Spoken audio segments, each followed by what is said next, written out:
ഇവിടെ പറയുന്നത്, ഞങ്ങൾ ലോകത്തിൽ വിശേഷാൽ നിങ്ങളോട് ജഡജ്ഞാനത്തിലല്ല ദൈവകൃപയിൽ അത്രേ ദൈവം നൽകുന്ന വിശുദ്ധിയിലും നിർമ്മലതയിലും പെരുമാറിയിരിക്കുന്നു എന്ന് ഞങ്ങളുടെ മനസാക്ഷിയുടെ സാക്ഷ്യം തന്നെ ഞങ്ങളുടെ പ്രശംസ. അപ്പോൾ ഇവിടെ പറയുന്നത് സുവിശേഷ പ്രസംഗം ഏറ്റവും സിമ്പിളായിട്ട്, ഏറ്റവും ലളിതമായിട്ട് നൽകപ്പെട്ടുവെന്നും അത് വെറും വാക്കുകളായിട്ടല്ല, അത് അവരുടെ ഇടയിൽ ജീവിച്ച് വിശുദ്ധിയുടെയും നിർമ്മലതയുടെയും ഒരു വിറ്റ്നസിംഗ് ആയിട്ടാണ് അവർക്ക് നൽകിയത്. ഇപ്പൊ ദൈവകൃപയിലാണ് നമ്മൾ സംസാരിക്കുന്നതെങ്കിൽ അത് വാക്കുകളിൽ മാത്രമല്ല ഉണ്ടാകുന്നത്, അത് ഒരു വിശുദ്ധിയും നിർമ്മലതയും അതിന്റെ പുറകിൽ അതിന്റെ ശക്തിയായിട്ട് ഉണ്ടായിരിക്കും. അപ്പോൾ ജഡജ്ഞാനത്തിലാണെങ്കിൽ ജ്ഞാനത്തിൽ വരുന്ന വചനങ്ങൾക്ക് നമ്മുടെ ജീവിതത്തെ സ്വാധീനിക്കാനുള്ള കഴിവില്ല. എന്നാൽ ആത്മാവ് നമ്മളെ വെറുതെ കാര്യങ്ങൾ പറഞ്ഞ് പഠിപ്പിക്കുക മാത്രമല്ല, അത് നമുക്ക് കൃപ നമ്മളിൽ വ്യാപരിക്കുകയും ദൈവം നൽകുന്ന വിശുദ്ധിയും നിർമ്മലതയും ആത്മാവിന്റെ വിശുദ്ധീകരണവും അതിൽ നിന്നുണ്ടാകുന്ന സ്വച്ഛമായ കളങ്കമില്ലാത്ത ജീവിതവും ോടും കൂടെ നിങ്ങളുടെ ഇടയിൽ ഞങ്ങൾ പെരുമാറിയിരിക്കുന്നു എന്നുള്ളതാണ്. അപ്പം ജഡത്തിന്റെ ശക്തിയാലല്ല, ബുദ്ധി കൊണ്ടല്ല എന്നുള്ളതിന്റെ ഏറ്റവും വലിയ തെളിവ്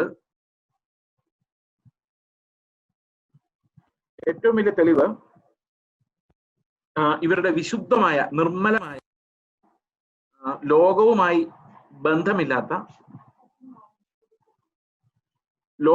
ബന്ധമില്ലാത്ത ആ ഒരു വിശുദ്ധ ജീവിതത്തിലൂടെയാണ് ആ പ്രസംഗങ്ങൾ നൽകപ്പെടുന്നത്. അപ്പോൾ ബുദ്ധി കൊണ്ട് പറയുമ്പോൾ ശരിക്കും ജീവിതത്തിൽ മാറ്റം ഉണ്ടാകണം നിർബന്ധമൊന്നുമില്ല. നമുക്ക് intellectual assent to a particular idea നമ്മൾ ബുദ്ധി കൊണ്ട് ഒരു ിലേക്ക് പ്രവേശിച്ചാൽ മാത്രം മതി. അതിന് നമ്മുടെ ജീവിതത്തിൽ മാറ്റം ഉണ്ടാക്കണം നിർബന്ധമില്ല. സുവിശേഷം ഒരിക്കലും പറയാൻ കഴിയില്ല. സുവിശേഷം എന്ന് പറയുന്നത് ആ ജീവിതത്തിൽ നമ്മളിൽ ദൈവിക വിശുദ്ധിയുടെ നിർമ്മലതയുടെ പ്രകടനമാണ് നമ്മുടെ സുവിശേഷം.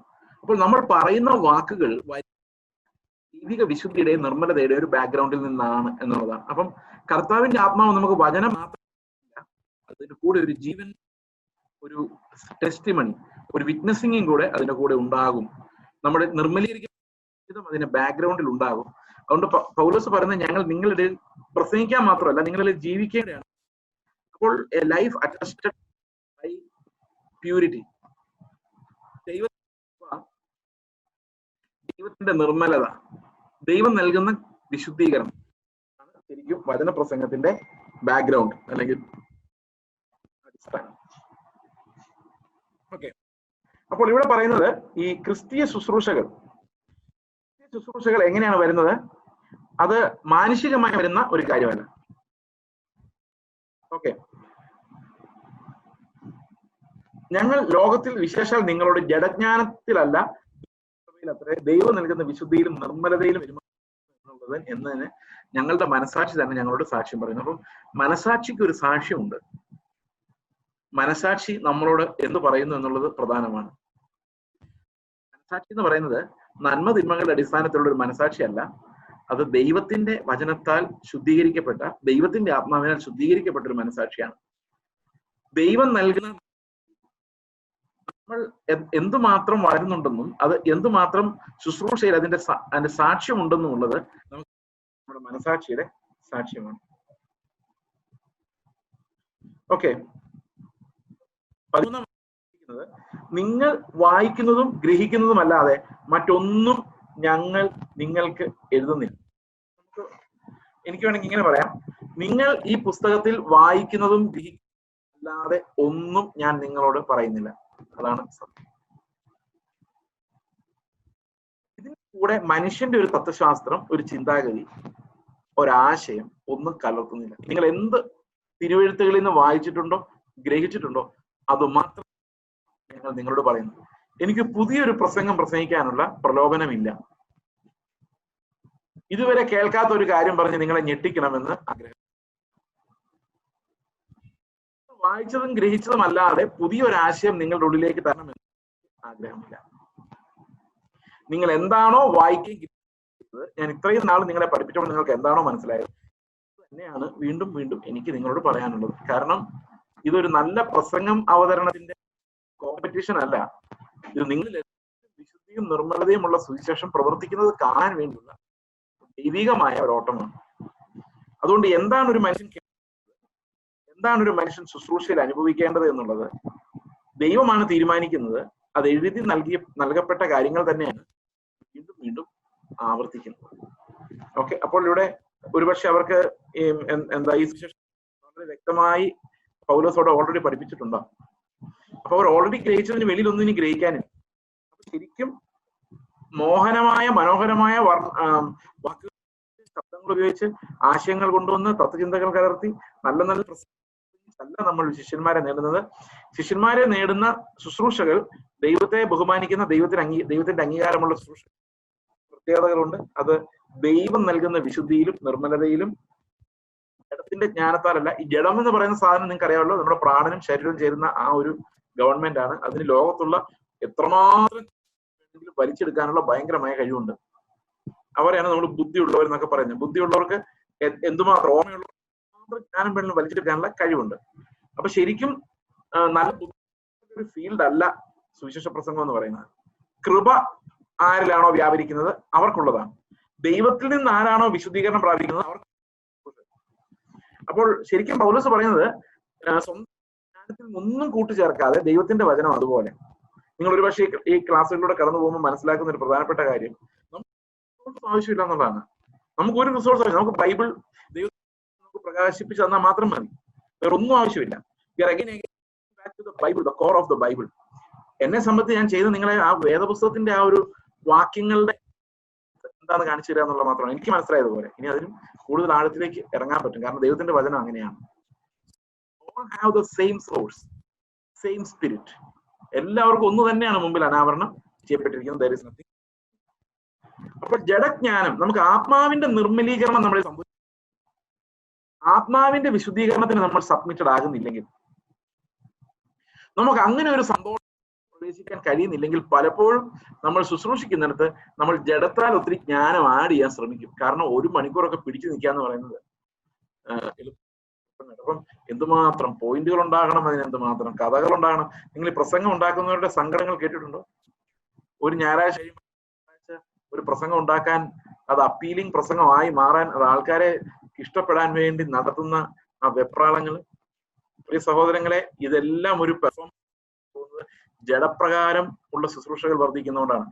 ആത്മാവ് വെറും വാക്കുകളായിട്ടല്ല, അത് ജീവന്റെ ശക്തിയായിട്ടാണ്, കൃപയായിട്ടും വിശുദ്ധമായിട്ടും നിർമ്മലീകരിക്കപ്പെട്ട ഒരു ജീവിത സാക്ഷ്യത്തിലൂടെയാണ് സുവിശേഷം പ്രചരിപ്പിക്കുന്നത്. കയ്യിലാണ്. നമ്മൾ വിശുദ്ധീകരണത്തെ കുറിച്ച് വ്യക്തമായി കണ്ടിട്ടുള്ളത് മനുഷ്യ പ്രവൃത്തികളെ കുറിച്ചല്ല, മനുഷ്യന്റെ അനുസരണത്തെ കുറിച്ചുമല്ല, ദൈവം നമ്മളെ മാറ്റുന്ന മാറ്റത്തെ കുറിച്ചാണ് ഞാൻ പറയുന്നത്.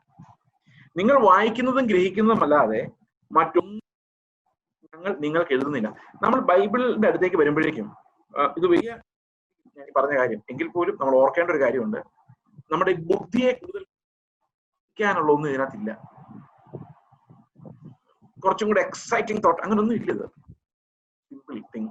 പക്ഷെ ജഡമനുഷ്യർക്ക് നമുക്ക് അത് മനസ്സിലാക്കാൻ പ്രയാസമാവുന്നുള്ളൂ. ബിക്കോസ് വി ആർ സ്റ്റഫ്ഡ് വിത്ത്.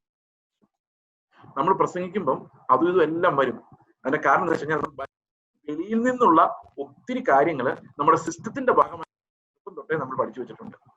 അതിനെ ഇല്ലാതാക്കുക, അൺലേൺ ചെയ്യുക, വേണ്ടാന്ന് വെക്കുക പ്രയാസമാണ്. പക്ഷെ പൗലോസ് അത് വളരെ ശ്രദ്ധയോടെ ചെയ്തിരുന്നു. കാരണം ഓരോ സമയത്ത് പ്രസംഗിക്കുമ്പോഴും he never focused on his own flesh. കാരണം ഫ്ലഷിന്, ജഡത്തിന് എപ്പോഴും വെളിയിൽ നിന്ന് സ്വീകരിക്കാനുള്ള, പ്രത്യേകിച്ചും ആ പഴം തിന്ന ശേഷം ഈ ജ്ഞാനം എവിടെ കിട്ടിയാലും സ്വീകരിക്കാനുള്ള ഒരു അഫിനിറ്റി നമ്മുടെ ജഡത്തിന് ഉണ്ട്. 11-ാം വാക്യവും 14-ാം വാക്യം ഒന്ന് തന്നെയാണ്. 11-ഉം 14-ഉം. 11-ാം വാക്യം എങ്ങനെയാണ്? അതിനും നിങ്ങൾ ഞങ്ങൾക്ക് വേണ്ടിയുള്ള പ്രാർത്ഥനയിൽ ഞങ്ങളെ തുണയ്ക്കുന്നുണ്ടല്ലോ. ഞാൻ ഇന്നലെ കഴിഞ്ഞ ദിവസം പറഞ്ഞ പോലെ പ്രാർത്ഥന എന്ന് പറയുന്ന അപ്പോസ്തലന്മാർ അല്ലെ. ഇപ്പൊ അപ്പോസ്തലന്മാര് ഈ ഭയങ്കരമായ മരണത്തിൽ നിന്ന്, നമ്മൾ ഇന്നലെ 2 തരം മരണങ്ങളെ കുറിച്ച് കണ്ടത്, ഭയങ്കരമായ മരണവും പ്രത്യാശയുള്ള മരണവും. ഭയങ്കരമായ മരണത്തെ കുറിച്ച് പൗലോസ് എന്താ പറയുന്നത്? ഞങ്ങളുടെ ശക്തിക്ക് മേലുള്ള ഭയം, ശക്തിക്ക് മുകളിലുള്ള ഭയം ഉണ്ടായിട്ട് അങ്ങനെ ഭയങ്കരമായൊരു മരണം ഉണ്ടാവുക, anxiety.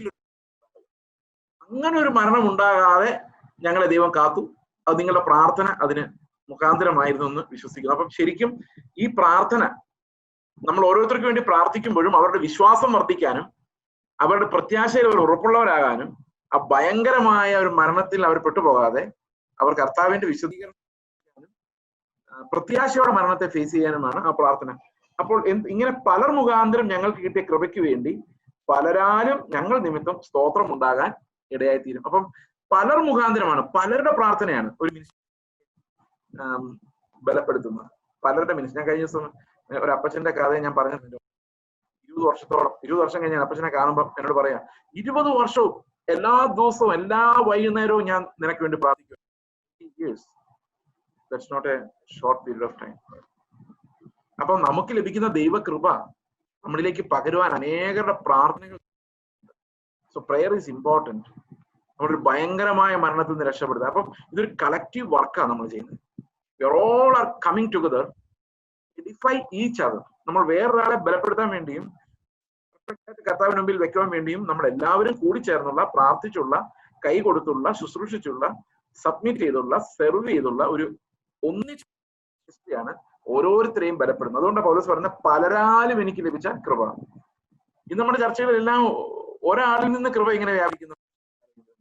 That's an unbiblical thing. ഇത്രയും വലിയ അപ്പോസ്തലൻ പറയുന്നു, പ്രാർത്ഥനകളാൽ പലരുടെ ശുശ്രൂഷകളാൽ എനിക്ക് ലഭിച്ച ദൈവകൃപ എന്തായി തീരുമെന്നറിയാമോ? ആ പ്രാർത്ഥിച്ചവർക്കെല്ലാം പ്രശംസിക്കാം. ിലൂടെയാണ് പൗലോസ് ജീവിച്ചത്. പ്രശംസിച്ചോ? കാരണം എന്താ? നിങ്ങൾ എല്ലാവരും അതിനകത്ത് പങ്കാളികളാണ്. പലർക്കുമാണ് ദൈവത്തിന് സ്തോത്രം ഉണ്ടാകുന്നത്. അപ്പൊ പൗലോസ് അവരെല്ലാവരും ദൈവത്തെ സ്തോത്രം ചെയ്യും. Okay, we should always understand, നമ്മൾ ഒന്നിച്ച് ഒറ്റയ്ക്കുള്ള ഒരു പരിപാടിയല്ല ക്രിസ്ത്യൻ ലൈഫ് എന്ന് പറയുന്നത്. നമ്മൾ അനേകം ആളുകളുടെ കോൺട്രിബ്യൂഷനിലൂടെയാണ്, കേൾക്കുന്നുണ്ടല്ലോ അല്ലെ? അനേകം ആളുകളുടെ കോൺട്രിബ്യൂഷനിലൂടെയാണ് നമ്മുടെ ലൈഫ് തന്നെ ഓരോ ദിവസത്തെ നമ്മുടെ ജീവിതത്തിനകത്ത് the whole body of the Lord participates. നമ്മളൊരു അവയവത്തിന്റെ കാര്യം എടുത്ത് നോക്കി, ആ ഒരു അവയവം ഒരിക്കലും ഒറ്റയ്ക്ക് നിൽക്കുന്നില്ല. അനേക അവയവങ്ങളിലൂടെയുള്ള രക്തഓട്ടം, അല്ലെ, ഞരമ്പുകളുടെ വിന്യാസം, ഇങ്ങനെ പലതരത്തിലുള്ള പ്രക്രിയയിലൂടെയാണ് ഓരോ അവയവവും ബലം പ്രാപിച്ച് അത് മഹത്വത്തിനായിട്ട് ഉതകുന്നത്. ഓക്കെ, അതേ വാക്യം തന്നെ 14-ാം വാക്യത്തിൽ നമുക്ക് പിന്നെയും കാണാം. പലരിലൂടെ വ്യാപരിക്കുന്ന ദൈവകൃപ. 14-ാം വാക്യത്തിൽ പറയാണ്, നമ്മുടെ കർത്താവ് യേശുവിന്റെ നാളിൽ നിങ്ങൾ ഞങ്ങൾക്ക് എന്ന പോലെ ഞങ്ങൾ നിങ്ങൾക്കും പ്രശംസയാകുന്നു. അപ്പൊ ഞങ്ങൾ അവിടെ ചെന്നിട്ട് നിങ്ങളെ ഓർത്ത് പ്രശംസിക്കും, നിങ്ങൾ അവിടെ ചെന്നിട്ട് ഞങ്ങളെ ഓർത്ത് പ്രശംസിക്കും. So mutual. അപ്പോ ശരിക്കും ആര് കാരണമാണ്? ഞാൻ കാരണമാണ് നിങ്ങൾ വിശദീകരിക്കപ്പെടുന്നല്ല, അങ്ങനെയല്ല. ഞാനില്ലെങ്കിൽ നിങ്ങൾ എന്ത് ചെയ്യും എന്നല്ല, നിങ്ങളില്ലെങ്കിൽ ഞാൻ എന്ത് ചെയ്യുമെന്ന്. അതാണ് ഹംബിൾനെസ് എന്ന് പറയുന്നത്. So we all are needed.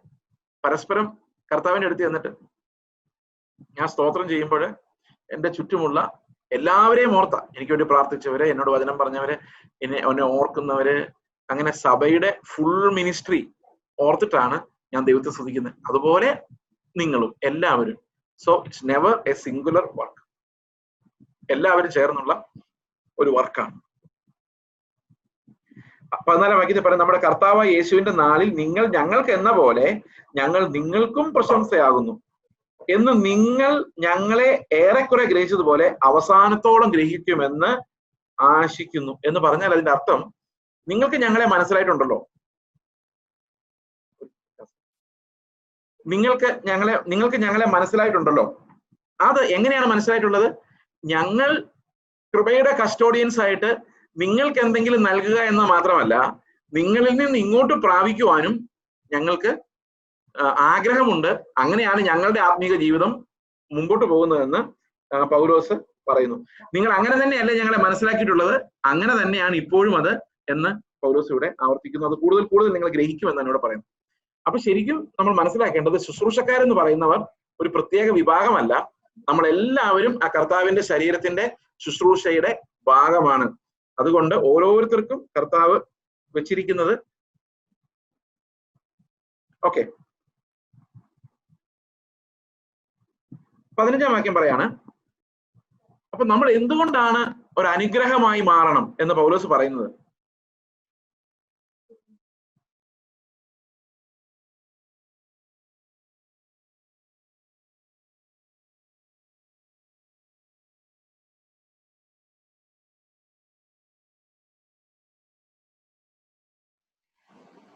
മ്യൂട്ടായി പോയി. സൗണ്ട് കേൾക്കത്തില്ല ചേച്ചേ. Okay, alright. അപ്പോൾ പൗലോസ് പറയാണ്, ഞാൻ നിങ്ങളുടെ അടുത്ത് കാണാൻ വരുന്നത്. ഇന്നത്തെ കാലത്ത് ഇപ്പൊ ഞാനായാലും പ്രസംഗിക്കാൻ പോയി കഴിഞ്ഞാൽ എന്റെ പ്രതീക്ഷ എന്ന് വെച്ചാൽ അവർക്ക് എന്തെങ്കിലും കൊടുക്കാമെന്ന്. അവരുടെ പ്രതീക്ഷ ഇയാൾ എന്തെങ്കിലും കൊണ്ടുതരുമെന്ന്. പക്ഷെ പൗലോസ് പറയുന്നത് അങ്ങനെയല്ല. ഞാൻ അവിടെ വന്നാൽ നിങ്ങൾക്കും ഞങ്ങൾക്കും അങ്ങോട്ടും ഇങ്ങോട്ടും, ഞങ്ങൾ അങ്ങോട്ട് വന്നു കഴിഞ്ഞാൽ നിങ്ങൾക്ക് വീണ്ടും ഒരു അനുഗ്രഹം കൂടെ ഉണ്ടാകട്ടെ, അതുപോലെ എനിക്കും വീണ്ടും ഒരു അനുഗ്രഹത്തിന് അത് കാരണമാകട്ടെ. അപ്പോൾ ശരിക്കും ഒരു ക്ലർജി ക്ലാസ് ഇല്ല അവിടെ, എല്ലാം ഒരുപോലെ അങ്ങോട്ടും ഇങ്ങോട്ടും. ഇവിടെ പറയണത് ഞാൻ നിങ്ങൾക്ക് വരുന്നത് നിങ്ങൾക്കൊരു അനുഗ്രഹമായി മാറണം. കഴിഞ്ഞ പ്രാവശ്യം വന്നപ്പോൾ അത് അനുഗ്രഹമായിരുന്നു, ഈ പ്രാവശ്യം രണ്ടാമതും അതൊരു അനുഗ്രഹമായിട്ട് മാറണം. ഈ ഒരു വാക്യത്തെ ഈ രണ്ടാമതും ഒരു അനുഗ്രഹമാകണമെന്നുള്ളതിന് വെച്ചോണ്ടൊരു തിയോളജി ഉണ്ടാക്കിയിട്ടുണ്ട്. അറിയാമോ? അത്രയൊക്കെ മതി ഒരു തിയോളജി ഉണ്ടാകാൻ. നിങ്ങൾക്ക് രണ്ടാമതും ഒരു അനുഗ്രഹം ഉണ്ടാകണം എന്നുള്ള ഒരൊറ്റ തിയോളജി വെച്ചാണ് ഹോളിനെസ് മൂവ്മെന്റ് 20ാം നൂറ്റാണ്ടില് 18ാം നൂറ്റാണ്ട് തൊട്ട് 19ാം നൂറ്റാണ്ടിലൊക്കെ അമേരിക്കയിലൊക്കെ ഉണ്ടായ ഹോളിനെസ് മൂവ്മെന്റ് ഇതിൽ നിന്നുണ്ടായതാണ്. രണ്ടാമതും ഒരു അനുഗ്രഹം, സെക്കൻഡ് ബ്ലെസ്സിങ് എന്ന് പറയും. അപ്പൊ ഫസ്റ്റ് ബ്ലെസ്സിങ് എന്ന് പറയുന്നത് നമ്മൾ ആദ്യം രക്ഷിക്കപ്പെട്ടു വീണ്ടും ജനിച്ചപ്പോൾ ഉണ്ടായ ഫസ്റ്റ് ബ്ലെസ്സിങ്. പിന്നെ അത് കഴിഞ്ഞ് കുറെ കഴിഞ്ഞിട്ട് ദൈവം ഒരു സെക്കൻഡ് ബ്ലെസ്സിങ് തരുന്നു. സെക്കൻഡ് ബ്ലെസ്സിങ് എന്ന് പറഞ്ഞാല് അവർ പറയുന്നതിന് എൻറ്റയർ സാങ്ക്ടിഫിക്കേഷൻ അല്ലെങ്കിൽ പരിപൂർണ വിശുദ്ധീകരണം, ഒരു സെക്കൻഡറി വിശുദ്ധീകരണത്തിന്റെ എക്സ്പീരിയൻസ്. അതൊരൊറ്റ വാക്കിൽ നിന്നെടുത്ത തിയോളജി അത്. അപ്പൊ ഇടയ്ക്ക് എപ്പോഴും നിങ്ങൾ ഒരുപക്ഷെ ജീവിതത്തിൽ ആലോചിച്ച് നോക്കിയാൽ അങ്ങനെ എല്ലാവർക്കും ഒരു ദിവസം ഒരു ടൈം ഉള്ള പോലെ തോന്നും. ഫോർ എക്സാമ്പിൾ, നമ്മളിപ്പം വിശ്വാസത്തിൽ വന്നു, മിനിസ്ട്രിയിൽ ഇറങ്ങി, അല്ലെങ്കിൽ കർത്താവിന്റെ വേല ചെയ്തുകൊണ്ടിരിക്കുന്നു. വലിയ പവർഫുൾ ഒന്നും പറ്റുന്നില്ല, നമ്മൾ അവിടെയൊക്കെ പറ്റുന്ന പോലെയൊക്കെ ചെയ്യുന്നു. പക്ഷെ പെട്ടെന്ന് ഒരു ദിവസം ഒരു വിശുദ്ധീകരണത്തിന്റെ അടുത്ത തലത്തിലേക്ക് ദൈവം നയിക്കുന്നു. That's A turning point in every saints life. അതിനൊരു രണ്ടാം അനുഗ്രഹമായിട്ട് ഒരു തിയോളജി ആയിട്ട് പഠിപ്പിച്ചു പോന്നിട്ടുണ്ട്. അതിൽ നിന്നാണ് ഈ വെസ്ലിയൻ മൂവ്മെന്റിൽ നിന്നാണ് ഈ ഹോളിനെസ് മൂവ്മെന്റ് ഉണ്ടാകുന്നത്. ഹോളിനെസ് മൂവ്മെന്റിൽ നിന്നാണ് ഇന്നുള്ള പെന്റക്കോസ്റ്റൽ മൂവ്മെന്റ് ഉണ്ടാകുന്നത്. അപ്പൊ പെന്റക്കോസ്റ്റൽ മൂവ്മെന്റിനകത്ത് സെക്കൻഡ് ബ്ലെസ്സിങ്സിന്റെ ഇൻഫ്ലുവൻസ് ആണ് പിന്നീട് അത് ഒരു ടങ്സ് എക്സ്പീരിയൻസ് ഒരു സെക്കൻഡ് ബ്ലെസ്സിങ് ആയിട്ട് കൺസിഡർ ചെയ്യാനുള്ള കാരണം. ഓക്കെ, അപ്പോൾ ഈ രണ്ടാമത്തെ മിക്കവാറും വിശുദ്ധന്മാരുടെ ജീവിതങ്ങളിലെല്ലാം ഒരു ബ്രേക്കിംഗ് എക്സ്പീരിയൻസ് വിശ്വാസത്തിൽ ഇറങ്ങിയ ശേഷം, കുറെ നാളുകൾക്ക് ശേഷം ഒരു radical encounter with the Lord. ഇങ്ങനെയല്ല എന്നുള്ളത് ഇപ്പൊ എന്റെ ലൈഫിൽ നോക്കിയാൽ അങ്ങനെയൊക്കെ ഉണ്ട്. കാരണം ഞാൻ ഈ സുവിശേഷ വേലയിൽ ഇറങ്ങുന്ന സമയത്ത് I was mostly following the literal word. അതല്ലാതെ ഒരു ആത്മാവിന്റെ ഗൈഡൻസ് എന്ന് പറയുന്ന ഒരു അവസ്ഥ എനിക്ക് മനസ്സിലാവുന്നില്ലായിരുന്നു. അപ്പൊ അതിന് ദൈവം ഒരു പ്രത്യേക സന്ദർഭത്തിലാണ് അങ്ങനെ ഇടപെട്ടത്. അപ്പൊ അതൊരു എക്സ്പീരിയൻസ് മാത്രമാണ്. പലരുടെയും ലൈഫിൽ അങ്ങനെ ഒരു എക്സ്പീരിയൻസ് ഉണ്ടാകാം. അപ്പൊ മിനിസ്ട്രിയിൽ ഒരു മാറ്റം ഉണ്ടാകുന്നു, ജീവിതത്തിൽ ഒരു മാറ്റം ഉണ്ടാകുന്നു, കാഴ്ചപ്പാടിൽ ഒരു മാറ്റം ഉണ്ടാകുന്നു, നമ്മുടെ ആഗ്രഹങ്ങളിൽ വലിയൊരു റാഡിക്കൽ ചേഞ്ച് ഉണ്ടാകുന്നു. നമ്മുടെ അങ്ങനെ ഒരു ദൈവം വീണ്ടും എന്താ പറയുന്ന ഒരു സെക്കൻഡ് ബ്ലെസ്സിങ് എന്ന് നമുക്ക് വേണേൽ തോന്നാവുന്ന രീതിയിൽ ദൈവം അങ്ങനെ പലരെയും നടത്തുന്നുണ്ട്. ഓക്കെ, അത് പലരുടെയും അനുഭവമാണ്. നിങ്ങൾ മിക്കവാറും വിശുദ്ധന്മാരുടെയും മിഷണർമാരുടെയും ഒക്കെ ജീവചരിത്രം വായിച്ചു നോക്കിയാൽ മനസ്സിലാവും. ഈ ജഡത്തിന്റെ ജീവിതത്തിൽ അത് ഡൊമിനേറ്റ് ചെയ്തിരുന്ന ഒരു കാലത്ത് നിന്ന് രക്ഷപ്പെട്ട് നമ്മൾ ആത്മാവിന്റെ ഒരു തലത്തിലേക്ക് ഒരു ട്രാൻസ്ഫോർമേഷൻ, നമ്മുടെ ജീവിതത്തിൽ മുഴുവൻ ഉണ്ടാകുന്ന ഒരു ട്രാൻസ്ഫോർമേഷൻ. അങ്ങനെ ഒരു ട്രാൻസ്ഫോർമേഷനോടെ കടന്നു പോകുന്നതിനെ കുറിച്ചാണ് ഇന്നത്തെ കാലത്ത് സെക്കൻഡ് ബ്ലെസ്സിങ് എന്ന് പലരും മനസ്സിലാക്കുന്നത്. ഇതൊന്നും തിയോളജൈസ് ചെയ്യേണ്ട ഒരു കാര്യമല്ല. തിയോളജൈസ് ചെയ്യുമ്പോഴാണ് ഇതെല്ലാം ഡിനോമിനേഷൻസ് ഒക്കെ ആയിട്ട് മാറുന്നത്. We don't need to theologize. നമുക്കെല്ലാം ഇങ്ങനെ. അപ്പൊ എന്നോട് ഒരാൾ ഇങ്ങനെ ഈ സെക്കൻഡ് എക്സ്പീരിയൻസ് കിട്ടിയിട്ടുണ്ടെന്ന് ചോദിച്ചാൽ ഞാൻ പറഞ്ഞു സെക്കൻഡ് അല്ല, I M waiting for many such experiences. അതായത് നമുക്ക് വിശദീകരണത്തിന്റെ പല അനുഭവങ്ങൾ ആവശ്യമാണ്. സെക്കൻഡ് കൊണ്ട് എന്തിനാ നിർത്തുന്നത്? We need to grow further with many steps. നമ്മൾ അങ്ങനെ വളർന്നു വരേണ്ടവരാണ്. വിശുദ്ധീകരണത്തിന്റെ ഒരു പ്രോഗ്രസ് ഉണ്ട്. It's a progressive thing. Every moment we need to grow further than yesterday. അത് ക്രൈസ്റ്റ് ലൈക്നെസ്സില, ജഡത്തിന്റെ പെർഫെക്ഷനിലല്ല, ജഡത്തിലുള്ള വളർച്ചയല്ല, അത് ക്രൈസ്റ്റ് ലൈക്നെസ്സില. കൂടുതൽ ക്ഷമിക്കുന്നതിൽ, കൂടുതൽ സ്നേഹിക്കുന്നതിൽ, കൂടുതൽ കരുണ കാണിക്കുന്നതിൽ, കൂടുതൽ ഈ ലോകത്തോട് അകലുന്നതിൽ, കൂടുതൽ ഇതിന്റെ മ്ലേച്ഛതകളിൽ നിന്ന് മാറി നിൽക്കുന്നതിൽ, അതിന്റെ ധനസമൃദ്ധിയാൽ ആകർഷ്ടരാകാതിരിക്കുന്നതിൽ, അങ്ങനെയെല്ലാം നമ്മൾ ഈ ലോകത്തിന്റെ സിസ്റ്റത്തിൽ നിന്ന് നമ്മൾ പതുക്കെ പല എക്സ്പീരിയൻസിലൂടെയാണ്. ഇപ്പൊ ഞങ്ങൾക്ക് രണ്ടാമത്തെ മകൻ ഞങ്ങൾ മരിച്ചു പോകുന്ന ഒരു ഭയങ്കര ടേണിംഗ് പോയിന്റ് ആയിരുന്നു ഞങ്ങളുടെ life. So I could see death in another perspective. മരണം ഭയപ്പെടേണ്ട ഒന്നല്ല. അത് തിയറി നമുക്ക് നേരത്തെ അറിയാം. പക്ഷെ അതൊരു ഫെയ്ത്ത് ആയിട്ട് മാറുമ്പോൾ അതിനൊരു പവർ ഉണ്ട്. അങ്ങനെ ഓരോ സന്ദർഭങ്ങളിൽ ദൈവം നമ്മളെ ബ്രേക്ക് ചെയ്യുകയും ആ ഒരു നെക്സ്റ്റ് തലത്തിലേക്ക് ദൈവം നമ്മളെ കൊണ്ടുപോവുകയും ചെയ്യുന്ന അനേക സന്ദർഭങ്ങൾ നമ്മുടെ എല്ലാം ജീവിതത്തിൽ ഉണ്ടാകാറുണ്ട്. പക്ഷെ it's not good to make that a theology. അതൊരു തിയോളജി ആക്കി കഴിയുന്നിടത്താണ് പ്രോബ്ലം ഉണ്ടാകുന്നത്. ഈ തിയോളജി ഈ ഒരു വാക്യം, അതായത് ഇങ്ങനെ ഉറച്ചിട്ട് നിങ്ങൾക്ക് രണ്ടാമതൊരു അനുഗ്രഹം ഉണ്ടാകണം എന്ന് വെച്ച് എന്ന് പറഞ്ഞിരിക്കുന്ന ഈ ഒരു വാക്യത്തിൽ നിന്നാണ് ഹോളിനെസ് മൂവ്മെന്റ് എന്ന് പറഞ്ഞൊരു മൂവ്മെന്റ് തന്നെ ഉണ്ടായത്. ആ മൂവ്മെന്റിന്റെ ഫലം നല്ലതായിരുന്നു, പക്ഷെ അതിന്റെ തിയോളജൈസിങ് ഈസ് റോങ്. നമ്മൾ ഇത് വെച്ചൊരു തിയോളജി ഒരിക്കലും ഉണ്ടാക്കാൻ പാടില്ല. അപ്പൊ പൗലോസിന്റെ യാത്രകളെല്ലാം ഇങ്ങനെയാണ്. പൗലോസിന്റെ യാത്രകൾ, ഇന്നത്തെ യാത്രകൾ മുഴുവൻ സാമ്പത്തികമാണ് അതിന്റെ മെയിൻ എന്താ പറയുന്നത് മോട്ടിവേഷൻ. ഇന്ന് പലപ്പോഴും ഓടി നടന്ന് സഞ്ചരിക്കുന്നു, ശുശ്രൂഷിക്കുന്നു, അതിന്റെ ഒരു മോട്ടിവേഷൻ ഈവിലാണ്. ധനം അല്ലെങ്കിൽ പ്രശസ്തി. ധനത്തെക്കാൾ അപകടമാണ് പ്രശസ്തി. ഇപ്പൊ ധനം വാങ്ങിക്കുന്നില്ല എന്നുള്ളത് ഒരു പ്രശസ്തിയായിട്ട് മാറാം. So I can glory in that owner.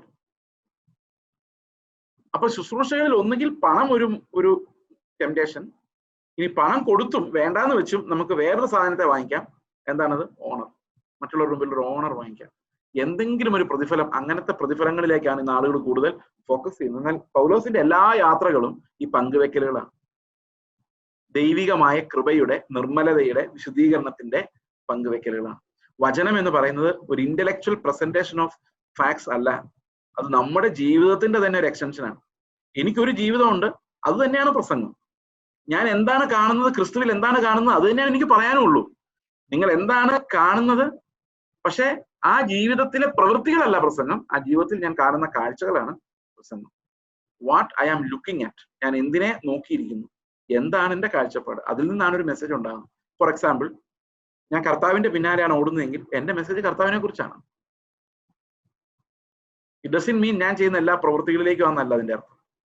Okay, my life, ആ ലൈഫിൽ നിന്നാണ് മെസ്സേജ് ഉണ്ടാകുന്നത്. പക്ഷെ എന്റെ ലൈഫ് അല്ല മെസ്സേജ്, ക്രിസ്തുവിന്റെ ലൈഫാണ് മെസ്സേജ്. പക്ഷെ അത് എന്നിലൂടെ കയറി ഇറങ്ങി വരുമ്പോൾ എന്റെ ലൈഫിൽ അതിന്റെ റിഫ്ലക്ഷൻ ഉണ്ടാകണം. ഞാൻ ഈ പറഞ്ഞതിനകത്ത് ഒന്നുകൂടി ഞാൻ ക്ലാരിഫൈ ചെയ്യാം.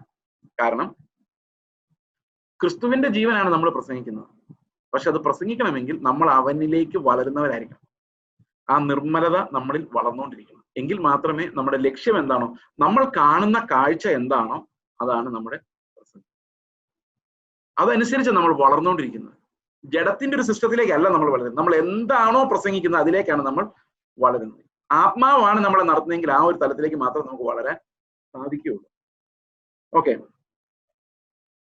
ഇനി 16, 17, 18, 19 വാക്യങ്ങളിൽ 20 വരെയുള്ള വാക്യങ്ങളിൽ ഒറ്റ കാര്യം പറഞ്ഞിരിക്കുന്നത്. We are not taking much time dwelling on this. യേശുക്രിസ്തുവിന്റെ സുവിശേഷത്തെ കുറിച്ച് പറയുന്നത് അത് എപ്പോഴും ഉവ്വ് എന്നും ആണ്, ഒരിക്കലും ഉവ്വ് എന്നല്ല എന്നുമാണ്. എന്താണ് അതിന്റെ അർത്ഥം?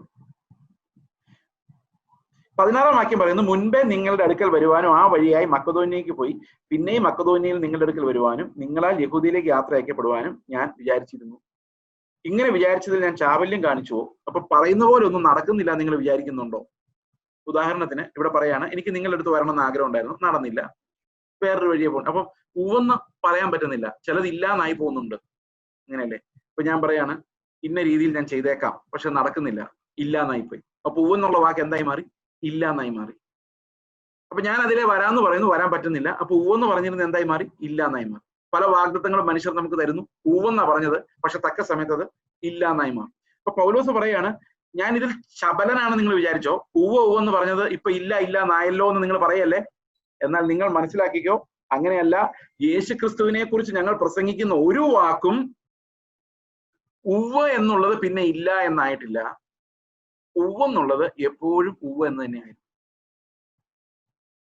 ഒരു കാര്യവും മാറ്റി പറയേണ്ടി വന്നിട്ടില്ല. കാരണം ദൈവത്തിന്റെ വചനം ഒരിക്കൽ വെളിപ്പെട്ടാൽ അത് അങ്ങനെ തന്നെയാണ്, അത് പിന്നെ മാറ്റി പറയേണ്ടി വരില്ല. പൗലോസ് പറയുന്നത്, ഞാൻ ഒരിക്കലും ഇത് മാറ്റി പറഞ്ഞിട്ടില്ല. കർത്താവ് പറഞ്ഞൊരു കാര്യമുണ്ട്, നിങ്ങൾ ഒരിക്കലും ആണയിടരുത്, നിങ്ങളുടെ വാക്ക് ഉവ്വ് എന്നും ഇല്ല എന്നും ആയിരിക്കട്ടെ. ഇതിലധികമായത് ദുഷ്ടങ്കിൽ നിന്ന് വരുന്നു. സ്വർഗത്തെക്കുറിച്ച് ആണയിടരുത്, ഭൂമിയെക്കുറിച്ച് ആണയിടരുത്, രാജാവിനെ കുറിച്ച് ആണയിടരുത്, സ്വന്തം ശരീരത്തെക്കുറിച്ച് ആണയിടരുത്, ആരെക്കുറിച്ചും ആണയിടരുത്. നിങ്ങളുടെ വാക്ക് എങ്ങനെയായിരിക്കണം? ഉവ്വ് എന്നും ഇല്ല എന്നുമായിരിക്കും. ഈ ഉവ്വ് എന്നും ഇല്ല എന്നും അല്ലാത്തത് വരുന്നതെല്ലാം ദുഷ്ടനിൽ നിന്നാണെന്ന് പറയാം. ഞാൻ ആദ്യം വിചാരിച്ചിരുന്നത് എങ്ങനെയാണെന്നറിയോ? ഇതിലധികമായത് ദുഷ്ടങ്കിൽ നിന്ന് വരുന്നതല്ലേ. അപ്പൊ നമ്മൾ ഉവ്വ് ഇല്ല ഈ 2 വാക്ക് മാത്രമേ പറയാൻ പാടുള്ളൂ, അതിൽ കൂടുതൽ പറയുന്നവരെല്ലാം ദുഷ്ടന്മാരാണെന്നാണ് ഞാൻ ആദ്യം ചിന്തിച്ചുകൊണ്ട്. ചെറുതായിരുന്നു. കാരണം നമ്മൾ എപ്പോഴും എന്ത് പറഞ്ഞോണം? ഒന്നുകിൽ ഉവ്വെന്നും അല്ലെങ്കിൽ ഇല്ലാന്ന് മാത്രം. Yes or no. എന്ത് പറഞ്ഞാൽ യെസ് ഓർ നോ. മഴയുണ്ടോ? യെസ്. അത് കൂടുതൽ പറയരുത്. കൂടുതൽ പറഞ്ഞാൽ അങ്ങനെ ആദ്യം വിചാരിച്ചോണ്ടിരുന്നു. പക്ഷെ ഇതിന്റെ അർത്ഥം എന്താണെന്നറിയോ? ഇതിന്റെ അർത്ഥം ഞാൻ മനസ്സിലാക്കിയത് ഞാൻ കോളേജിൽ പഠിക്കുന്ന സമയത്താണ്. അന്ന് ഞങ്ങൾ വിശ്വാസി വന്ന സമയത്ത് ഞങ്ങളുടെ വാർഡിന് ഞങ്ങളെ ഭയങ്കര വിശ്വാസമായിരുന്നു. ഞങ്ങൾ 4 പേരായിരുന്നു വീണ്ടും ജനിച്ച അനുഭവം ഉണ്ടായിരുന്ന സഹോദരങ്ങൾ. അപ്പം ഞങ്ങളുടെ വാർഡിന് ഭയങ്കര വിശ്വാസം. അപ്പൊ എന്തെങ്കിലും ചോദിച്ചു കഴിഞ്ഞാല് വാർഡൻ പറയും നമുക്ക് ഇവരോട് ചോദിക്കാം. അപ്പൊ ഞങ്ങളോട് ആരുടെങ്കിലും ചോദിക്കും ഇതെന്താ ഇവിടെ നടന്നത്, ഞങ്ങൾ പറഞ്ഞാൽ പിന്നെ വേറെ ക്വസ്റ്റ്യൻ ഒന്നുമില്ല. അപ്പൊ അത് രണ്ടാമതൊരു ചോദ്യമില്ല. അപ്പൊ ഒരു വിശ്വാസി പറഞ്ഞ ആ വിശ്വാസമൊക്കെ പിന്നെ തകർന്നു പോയി. എങ്കിൽ പോലും ഇങ്ങനൊരു വിശ്വാസം അന്ന് അദ്ദേഹത്തിന് ഉണ്ടായിരുന്നു. അന്ന് എനിക്ക് മനസ്സിലായത് ഒരു വിശ്വാസി സംസാരിക്കുമ്പം ഉവ്വ് എന്ന് പറഞ്ഞാൽ അത് എത്ര വർഷം കഴിഞ്ഞാലും അത് ഉവ്വെന്നായിരിക്കണം. അപ്പൊ അവന് ഉവ്വെന്ന് പറഞ്ഞാൽ അത് ഇല്ലാന്നാണ് യഥാർത്ഥത്തിലെങ്കിൽ അവൻ ദുഷ്ടനാണെന്നാണ് കർത്താവ് പറഞ്ഞത്. അപ്പൊ നമ്മൾ ഉവ്വെന്ന് പറയുന്ന എല്ലാം എപ്പോഴും ഉവ്വെന്നും ഇല്ലെന്ന് പറയുന്നതെല്ലാം എപ്പോഴും ഇല്ല എന്നും ആയിരിക്കണം. പൗലോസ് പറയാണ് ഞങ്ങൾ നിങ്ങളുടെ അടുത്ത് സുവിശേഷമായിട്ട് വന്നപ്പോൾ ഞങ്ങൾ എപ്പോഴും ഉവ്വ എന്ന് ആയിരുന്നു. അതെപ്പോഴും അങ്ങനെ തന്നെയാണ്. അത് എത്ര വർഷം കഴിഞ്ഞാലും അതിന് മാറ്റം വരില്ല. അപ്പൊ നമ്മൾ സത്യത്തിന്റെ കസ്റ്റോഡിയൻസ് ആണ്. We are custodians of truth. നമുക്ക് കള്ളം പറയാൻ പറ്റത്തില്ല, വ്യാജം പറയാൻ പറ്റില്ല, സ്വയം വഞ്ചിക്കപ്പെടാൻ അനുവദിക്കാൻ പറ്റില്ല. നമുക്ക് ആ സത്യം അങ്ങനെ തന്നെ പറയേണ്ട കടമയുണ്ട്. We need to express the truth as it is. അങ്ങനെ പറയുമ്പോൾ നമ്മുടെ വാക്കുകൾ എന്തായാലും അത് നമ്മുടെ ചുറ്റുമുള്ളവർക്ക് ഉവ്വ് എന്ന് തന്നെ ആയിരിക്കും, അല്ലെങ്കിൽ ഇല്ല. നമ്മൾ ഇല്ലെന്ന് പറഞ്ഞാൽ ഇല്ല. കുറെ ആൾക്കാർ ചോദിക്കാം പൈസ വല്ലതും ഇരിപ്പുണ്ടോ, ഉടനെ ഇല്ല ബ്രദറെ ഒന്നും ഇല്ല. സത്യത്തിൽ എങ്ങനെ ആയിരിക്കും? ചിലപ്പോ ഇനി ഉവ്വൊന്നും ആണെങ്കിലോ ചുറ്റിയല്ലേ. അപ്പൊ നമ്മളോട് പലപ്പോഴും പലരും ഓരോന്ന് ചോദിക്കുമ്പം നമ്മൾ ഉവ്വെന്നുള്ളത് ഇല്ല എന്നും ഇല്ലെന്നുള്ളത് ഉവ്വെന്നും പറയേണ്ടി വരാറുണ്ടോ? പൗലോസ് പറയാണ് ക്രിസ്തുവിന്റെ സുവിശേഷം എപ്പോഴും നമ്മളെ നിർബന്ധിക്കുന്ന ഒരു കാര്യമുണ്ട്. ഉവ്വെന്ന് പറഞ്ഞാൽ അത് ഉവ്വെന്നും ഇല്ലെന്ന് പറഞ്ഞാൽ അത് ഇല്ല എന്നുമായിരിക്കും. കഴിഞ്ഞ ദിവസം ഞങ്ങളുടെ ഒരു സാറ് എന്നോട് പറഞ്ഞാണ് ഒരാൾ അദ്ദേഹത്തോട് എപ്പോഴും പണം ചോദിക്കും. പണം ചോദിച്ചാൽ വാങ്ങിച്ചാൽ തിരിച്ചും കൊടുക്കില്ല, തിരിച്ചു പ്രതീക്ഷിക്കാൻ പാടില്ല എന്നാണ് വചനം പറയുന്നത്, വേറെ കാര്യം. അദ്ദേഹം അത് അദ്ദേഹത്തിന്റെ ലക്ഷറിക്ക് വേണ്ടി ഉപയോഗിക്കുകയാണ്. ഒരു ദിവസം സാറിനോട് പൈസ വെച്ചപ്പോൾ സാറ് പറഞ്ഞു എൻ്റെ കയ്യിൽ പൈസയൊക്കെ ഉണ്ട്, പക്ഷെ ഞാൻ നിങ്ങൾക്ക് തരില്ല. ഉവ്വ് സത്യം. അയ്യോ ഇല്ല ബ്രദർ. നമ്മളാണെങ്കിൽ അവിടെ ഡിപ്ലോമസി പ്രയോഗിക്കും അല്ലെ, പഴയ സ്വഭാവത്തിന് അങ്ങനെ ചെയ്യും. ഇല്ല ബ്രദർ ഇപ്പൊ തന്നാൽ അത്. പുള്ളി പറഞ്ഞു എൻ്റെ കയ്യിലുണ്ട് പക്ഷെ നിനക്ക് തരാൻ പറ്റത്തില്ല. സിമ്പിൾ. അതാണ് ഉവ്വ്. പറ്റില്ലെങ്കിൽ പറ്റില്ല. നല്ല എളുപ്പമായിരിക്കും അല്ലെ. നമ്മളെല്ലാം പതുക്കെ പതുക്കെ സമൂഹത്തിൽ അക്സെപ്റ്റ് ചെയ്യപ്പെടാൻ വേണ്ടി ഈ ഡിപ്ലോമസി എന്ന് പറയുന്നത് മറ്റുള്ളവരുടെ മുമ്പിൽ അക്സെപ്റ്റബിൾ ആകാൻ വേണ്ടി നമ്മൾ കാണിക്കുന്ന ചില അഡ്ജസ്റ്റ്മെന്റുകൾ. അവിടെ ഒന്നും ഒന്നല്ല. ഉദാഹരണത്തിന് പറയാം, വീട്ടിൽ വരാതെ പോകരുത് കേട്ടോ. അങ്ങനെ പറയാറുണ്ടോ നിങ്ങൾ ആരുടെങ്കിലും? അവര് വീട്ടിൽ വരുമെന്ന് പേടിയുണ്ടോ? പിന്നെ അതിനകത്തൊരു ഇല്ല ഉണ്ടോ? നമ്മൾ പറയുന്ന എത്രയോ വാക്കുകളിൽ ഈ ഉവിനകത്തൊരു ഇല്ലയുണ്ട് ഉണ്ടോ? അതാണ് ചതി എന്ന് പറയുന്നത്. പൗലോസ് പറയാണ് അങ്ങനെ ഒരിക്കലും ഞങ്ങൾ പ്രസംഗിച്ചപ്പോൾ സംഭവിച്ചിട്ടില്ല. നേരത്തെ പറഞ്ഞിട്ടുണ്ട് വിശുദ്ധീകരണത്തിന്റെ ഒരു വലിയ അടയാളമാണ് ഉവ്വെന്ന് പറഞ്ഞാൽ ഹൃദയത്തിൽ ഉവ്വെന്ന് തന്നെയായിരിക്കും. ദൈവം ഞങ്ങൾക്ക് തരുന്ന വിശുദ്ധീകരണം അനുസരിച്ച് നിർമ്മലമായ ഞങ്ങൾക്ക് തന്നിരിക്കുന്ന നിർമ്മലത അനുസരിച്ച് ഞങ്ങൾ അവന്റെ സുവിശേഷം അറിയിച്ച കാലത്തെല്ലാം ഉവ്വെന്ന് പറഞ്ഞതെല്ലാം ഉവ്വെന്നും ഇല്ലെന്ന് പറഞ്ഞതെല്ലാം ഇല്ല എന്നും ആയിരുന്നു. അപ്പൊ സുവിശേഷം നമ്മളിൽ നിന്ന് സത്യമായ സുവിശേഷം വരണമെങ്കിൽ ആ ഉവ്വ് എന്നതിലേക്ക് നമ്മൾ വരണം. അത് നമ്മുടെ ഒരു ലക്ഷ്യമാണ്. അങ്ങനെ ആഗ്രഹമുണ്ടോ ടു ബി? ഇപ്പൊ ഇതൊക്കെ ഞാൻ പറഞ്ഞാലും നമുക്കറിയാം ഈ സ്ട്രഗിൾസ്, പലപ്പോഴും സ്ട്രഗിൾസിനകത്ത് നമ്മൾ എന്തുമാത്രം ഉവ്വെന്നായിട്ടുണ്ടെന്ന് പോലും നമുക്ക് അറിയത്തില്ല.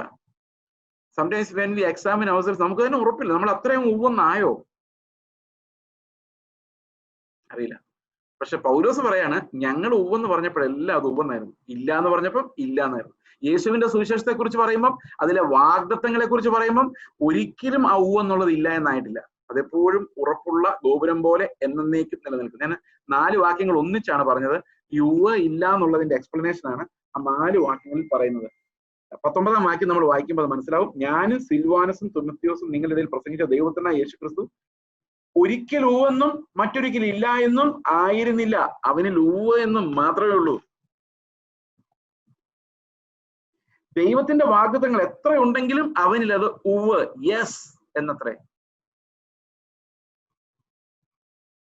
അപ്പൊ ഡിപ്ലോമസി എന്ന് പറയുന്ന ഒരു വിക്കറ്റ്നെസ് ആണ് ശരിക്കും.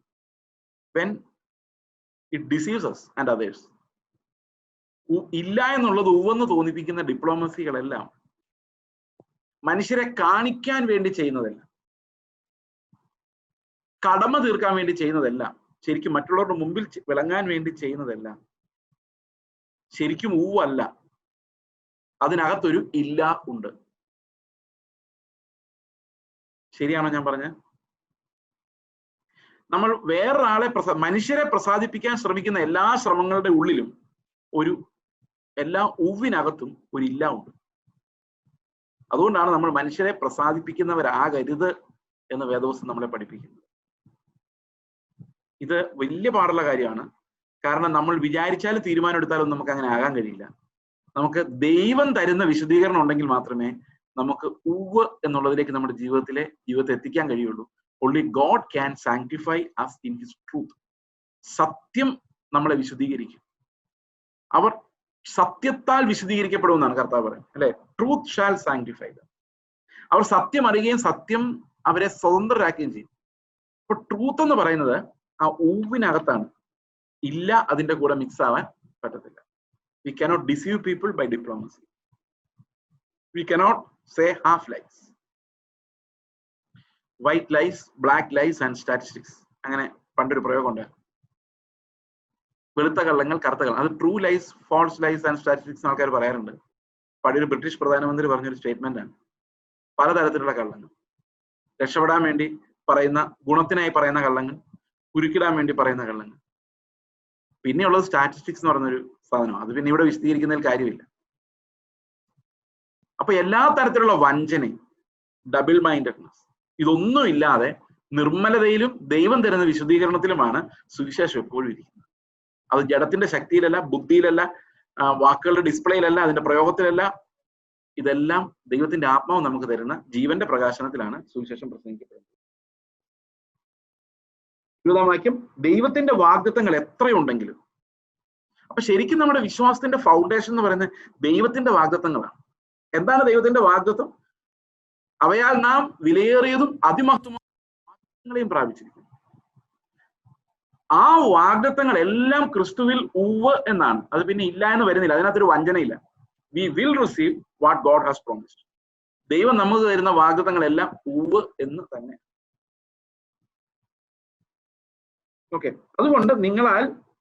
അതുകൊണ്ട് ഞങ്ങളാൽ ദൈവത്തിന് മഹത്വം ഉണ്ടാകുമാറ് അവനിൽ ആമേൻ എന്ന് മാത്രമേ. അങ്ങനെ തന്നെ ഈ പറഞ്ഞ പൗലോസ് നിങ്ങളെ അറിയിച്ചതല്ല, അപ്പോസ്തലന്മാർ നിങ്ങളെ പഠിപ്പിച്ചതല്ല, അവന്റെ സന്നിധിയിൽ ഉവ് എന്നാണ്. കാരണം അതിലൊരു മാറ്റം ഒരിക്കലും ഉണ്ടാവില്ല.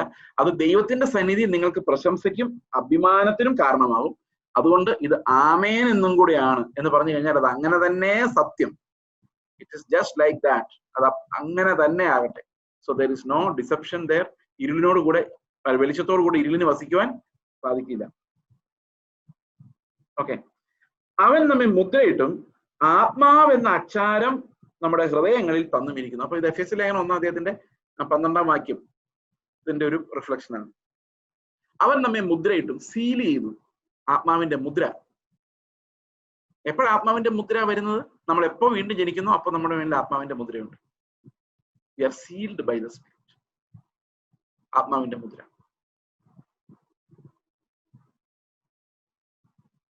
ആത്മാവെന്ന അച്ചാരം നമ്മുടെ ഹൃദയങ്ങളിൽ തന്നുമിരിക്കുന്നു. ഈ ഹൃദയം എന്ന വാക്ക് പലപ്പോഴും ബൈബിളിൽ ഉപയോഗിക്കുന്ന ആത്മാവിനെ കുറിക്കാൻ വേണ്ടിയാണ്. നമ്മുടെ ഹൃദയങ്ങളിൽ ദൈവം എന്ത് തന്നിരിക്കുന്നു? അവന്റെ ആത്മാവ് എന്ന അച്ചാരത്തെ തന്നിരിക്കുന്നു. അപ്പൊ അവന്റെ ആത്മാവ് ഒരു അച്ചാരമായി. ഓക്കെ,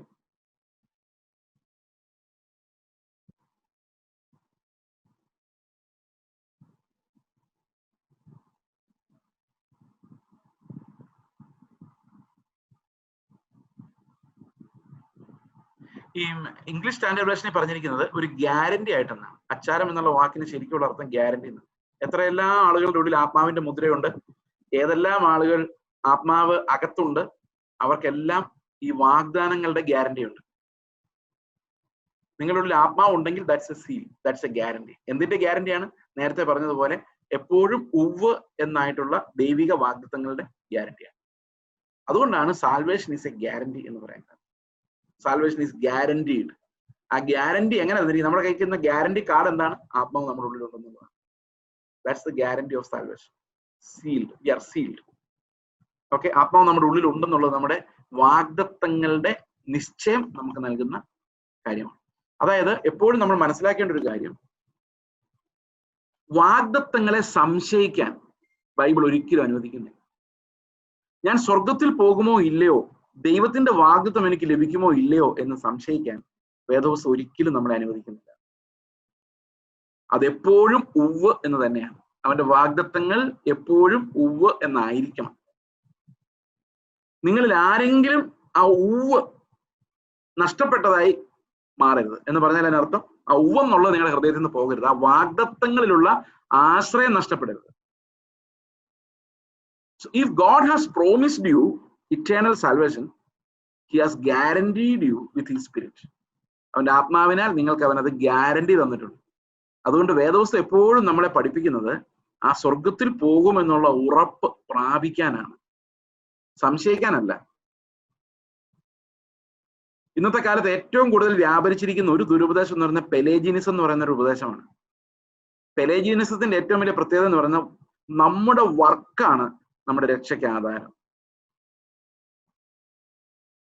നമ്മുടെ സൽപ്രവൃത്തികൾ, നമ്മുടെ എഫേർട്ടാണ്.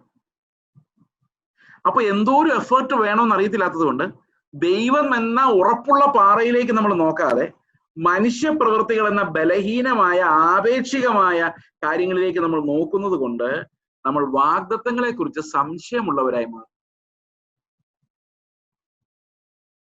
നിങ്ങളുടെ തന്നെ പ്രവൃത്തികളിലേക്ക് നിങ്ങൾ നോക്കിക്കേ, വാഗ്ദത്തങ്ങളെ കുറിച്ച് സംശയങ്ങൾ വർദ്ധിക്കുകയോ ചെയ്യുന്നത്. ദൈവം തരുവോ, നിങ്ങൾ പോവുമോ, അങ്ങനെ വരുന്നത്. എന്നാൽ ഇതെല്ലാം വിട്ട് കർത്താവിന്റെ വാഗ്ദത്തങ്ങളിലേക്ക് അതിനകത്ത് ഉവ്വ്, അതിലേക്ക് നോക്കി ആത്മാവിനെ നമ്മുടെ ഉള്ളിൽ തന്നിരിക്കുന്ന ഗ്യാരണ്ടി നോക്കി. ഇത് കൊരിന്ത് സഭയോടെ ഇത് പറയുന്നാലോ.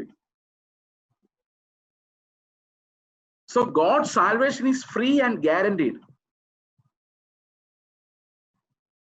അപ്പൊ അതിലൊരു സംശയം ഉണ്ടാകാൻ, ഒരു വിശ്വാസി അതിൽ അവിശ്വസിക്കാൻ, സംശയം തോന്നിപ്പിക്കാൻ ദൈവം അനുവദിക്കുന്നില്ല. If you are doubtful, you are not a believer. നിങ്ങൾക്ക് സംശയമുണ്ടെങ്കിൽ നിങ്ങളൊരു വിശ്വാസിയല്ല. ഓക്കെ, ഇത് പറയുമ്പോൾ ഒരു കാര്യം പറയണം, നമ്മൾ സ്വർഗത്തിൽ പോകും എന്ന ഉറപ്പ് എവിടെ നിന്ന് വരണം? അത് നമ്മുടെ സൽപ്രവൃത്തികളിൽ നിന്ന് വരരുത്. അങ്ങനൊന്നില്ല. അത് അവന്റെ വാഗ്ദത്തങ്ങളിൽ നിന്ന് വരണം. He has promised me, not because I am good, but because there is a promise, and God is faithful to honor his promises. അത് നമ്മൾ പ്രത്യേകിച്ച് വരുത്തേണ്ട ഒരു മാറ്റമാണ്. നമ്മൾ വിശ്വാസത്തിന്റെ ഉറപ്പ് എങ്ങനെയാ പ്രാപിക്കുന്നത്? നമ്മൾ നല്ലവരായതുകൊണ്ടെന്ന് പറഞ്ഞു കഴിഞ്ഞാൽ നമ്മൾ ഉറപ്പ് പോകും. ശരിക്കും ആത്മാവ് നമ്മളെ നമ്മുടെ പാപങ്ങൾ കാണിച്ചു തന്നാൽ ഇപ്പോഴായാലും നമ്മൾ നിലവിളിക്കും. അതുകൊണ്ട് ശരിക്കും സാൽവേഷന്റെ അഷുറൻസ് നമുക്ക് ലഭിക്കുന്നത് നമ്മുടെ പ്രവൃത്തികളിൽ നിന്നാകരുത്. That's a false assurance. നമ്മുടെ രക്ഷയുടെ ഉറപ്പ് നമ്മുടെ പ്രവൃത്തികളെയും കൂടെ ആശ്രയിച്ചാണ് ഇരിക്കുന്നതെങ്കിൽ, ഞാൻ അത്ര മോശമായിട്ടൊന്നും ചെയ്തിട്ടില്ലല്ലോ ബ്രദറെ, അതുകൊണ്ട് ദൈവം എന്നെ കൊണ്ട്, നോ, ദാറ്റ്സ് റോങ്. നമ്മൾ ഒരിക്കലും ദൈവത്തെ പ്രവൃത്തി കൊണ്ട് പ്രസാദിപ്പിക്കുന്നില്ല. Because we are always imperfect. നമ്മുടെ വിശ്വാസത്തിന്റെ ഗ്യാരണ്ടി എന്ന് പറയുന്നത് നമുക്ക് ലഭിച്ചിരിക്കുന്ന വാഗ്ദത്തങ്ങളാണ്, പ്രോമിസസ്. അവന്റെ മുൻപിൽ നമ്മൾ ഒരു ദിവസം നിൽക്കും. അത് എന്റെ പ്രവൃത്തികളാലല്ല, കർത്താവിന്റെ കൃപയാൽ, അവൻ നൽകുന്ന വിശുദ്ധീകരണത്തിൽ, അവന്റെ പ്രവൃത്തികളാൽ, അവന്റെ വാഗ്ദത്തത്താൽ. So I am trusting in his promises. എന്നിലേക്കല്ല ഞാൻ നോക്കുന്നത്. To complete my salvation I am looking unto the Lord. എന്നിലേക്ക് നോക്കിക്കഴിഞ്ഞാൽ എന്റെ ഉറപ്പ് പോകും. ഇഫ് യു ആർ ട്രൂത്ത്ഫുൾ, നിങ്ങൾ ഉവ്വ ഇല്ല എന്ന് വിശ്വസിക്കുന്ന സത്യസന്ധരായ ആൾക്കാരാണെങ്കിൽ നിങ്ങൾ ശരിക്കും നിങ്ങളുടെ തന്നെ ജീവിതത്തിൽ അനലൈസ് ചെയ്തിട്ട് സ്വർഗത്തിൽ പോകുന്ന വിശ്വസിക്കാൻ നിങ്ങൾക്ക് പറ്റില്ല. കാരണം ഓരോ സമയത്ത് നമ്മൾ ബലഹീനതകൾ നമ്മൾ കാണും, വന്നു പോകുന്ന പരാജയങ്ങൾ കാണും. നമ്മുടെ ഉള്ളിലുണ്ടായ ഈവിൽ, മറ്റുള്ളവരോടുണ്ടാകുന്ന വൈരാഗ്യ ബുദ്ധി, മത്സര ബുദ്ധി, ക്ഷമിക്കാൻ പറ്റാത്തത്, ഇതെല്ലാം നമ്മുടെ ഹൃദയത്തിൽ ഇങ്ങനെ നിൽക്കുന്നത് കാണാൻ പറ്റും. In so many areas we find ourselves to be short of God's standards. അപ്പോൾ ഈ കൊരിന്ത്യ ലേഖനം 2 കൊരിന്ത്യ ലേഖനം 1-ാം അധ്യായത്തിൽ രക്ഷയുടെ ഗ്യാരണ്ടി അത് എവിടെ നിന്ന് വരണമെന്നാണ്? വാഗ്ദത്തങ്ങൾ. കാരണം അവന്റെ വാഗ്ദത്തങ്ങളിൽ ഉവ്വ എന്ന് മാത്രമേ ഉള്ളൂ, ഇല്ല എന്നൊരു സംശയം അതിനിടയിൽ കൊടുത്തിട്ടില്ല. ഞങ്ങൾ നിങ്ങളോട് പ്രസംഗിച്ച ഒരു സമയത്തും അത് ഇല്ലാതാക്കാൻ ശ്രമിച്ചിട്ടില്ല. വാഗ്ദത്തങ്ങളെ ഇല്ലാതാക്കാനല്ല, അതിനെ ഉറപ്പിക്കാനാണ് ശ്രമിച്ചത്. ഇന്ന് പല പ്രസംഗങ്ങളിലും നിങ്ങൾ സ്വർഗത്തിൽ പോകുമോ എന്നുള്ള ഭയമുണ്ടാക്കി അത് ഇല്ല എന്നാക്കുന്നുണ്ട്. പക്ഷെ പൗലോസ് പറയാണ്, ഞങ്ങൾ ഒരിക്കലും കർത്താവിനെ കുറിച്ച് നിങ്ങളോട് പറഞ്ഞ വാഗ്ദത്തങ്ങൾ ഉവ്വ എന്നല്ലാതെ അത് ഇല്ല എന്ന് ആക്കിയിട്ടില്ല. All his promises stand good eternally, and no one can upset those promises. No one can remove us from those promises. നമുക്കത് ലഭിക്കാതിരിക്കാൻ, നമ്മൾ എടുത്തു മാറ്റാൻ ആരെ കൊണ്ടും സാധിക്കില്ല. ഓക്കെ, അത് അങ്ങനെ ആമേൻ എന്ന് തന്നെയാണ്. അതിനൊരു ഗ്യാരണ്ടിയാണ് നമ്മുടെ ഉള്ളിലുള്ള ആത്മാവ്. രക്ഷയുടെ ഗ്യാരണ്ടി എന്ന് പറയുന്നത് ദൈവത്തിന്റെ ആത്മാവാണ്. നിങ്ങളുടെ ഉള്ളിൽ ആത്മാവിന്റെ ശബ്ദമുണ്ടോ? ആത്മാവിന്റെ ജീവൻ കമ്മ്യൂണിക്കേറ്റ് ചെയ്യപ്പെടുന്നുണ്ടോ? നിങ്ങൾക്കതൊരു ഗ്യാരണ്ടിയാണ്, ദൈവത്തിന്റെ വാഗ്ദത്തങ്ങളുടെ ഗ്യാരണ്ടി. അവൻ വാഗ്ദത്തങ്ങളെ നിറവേറ്റും എന്നുള്ളതിന്റെ ഗ്യാരണ്ടി. അതുകൊണ്ട് ആത്മാവിനെ ലഭിച്ചു കഴിഞ്ഞപ്പോഴേക്കും ശിഷ്യന്മാർക്ക് ഭയങ്കര സന്തോഷവും ധൈര്യവും വന്നത്. കാരണം ഇറ്റ് വാസ് എ ഗ്യാരണ്ടി. മരിച്ചാലും സാരമില്ല, ഇറ്റ്സ് എ ഗ്യാരണ്ടി. സ്വർഗത്തിൽ പോകാം. കാരണം അത് ഗ്യാരണ്ടി, പ്രോമിസ് ഗ്യാരണ്ടീഡ്. വാഗ്ദത്തം ഉറപ്പിക്കപ്പെട്ടിരിക്കുന്നു ആത്മാവിന്റെ നൽകലിലൂടെ. ഓക്കെ,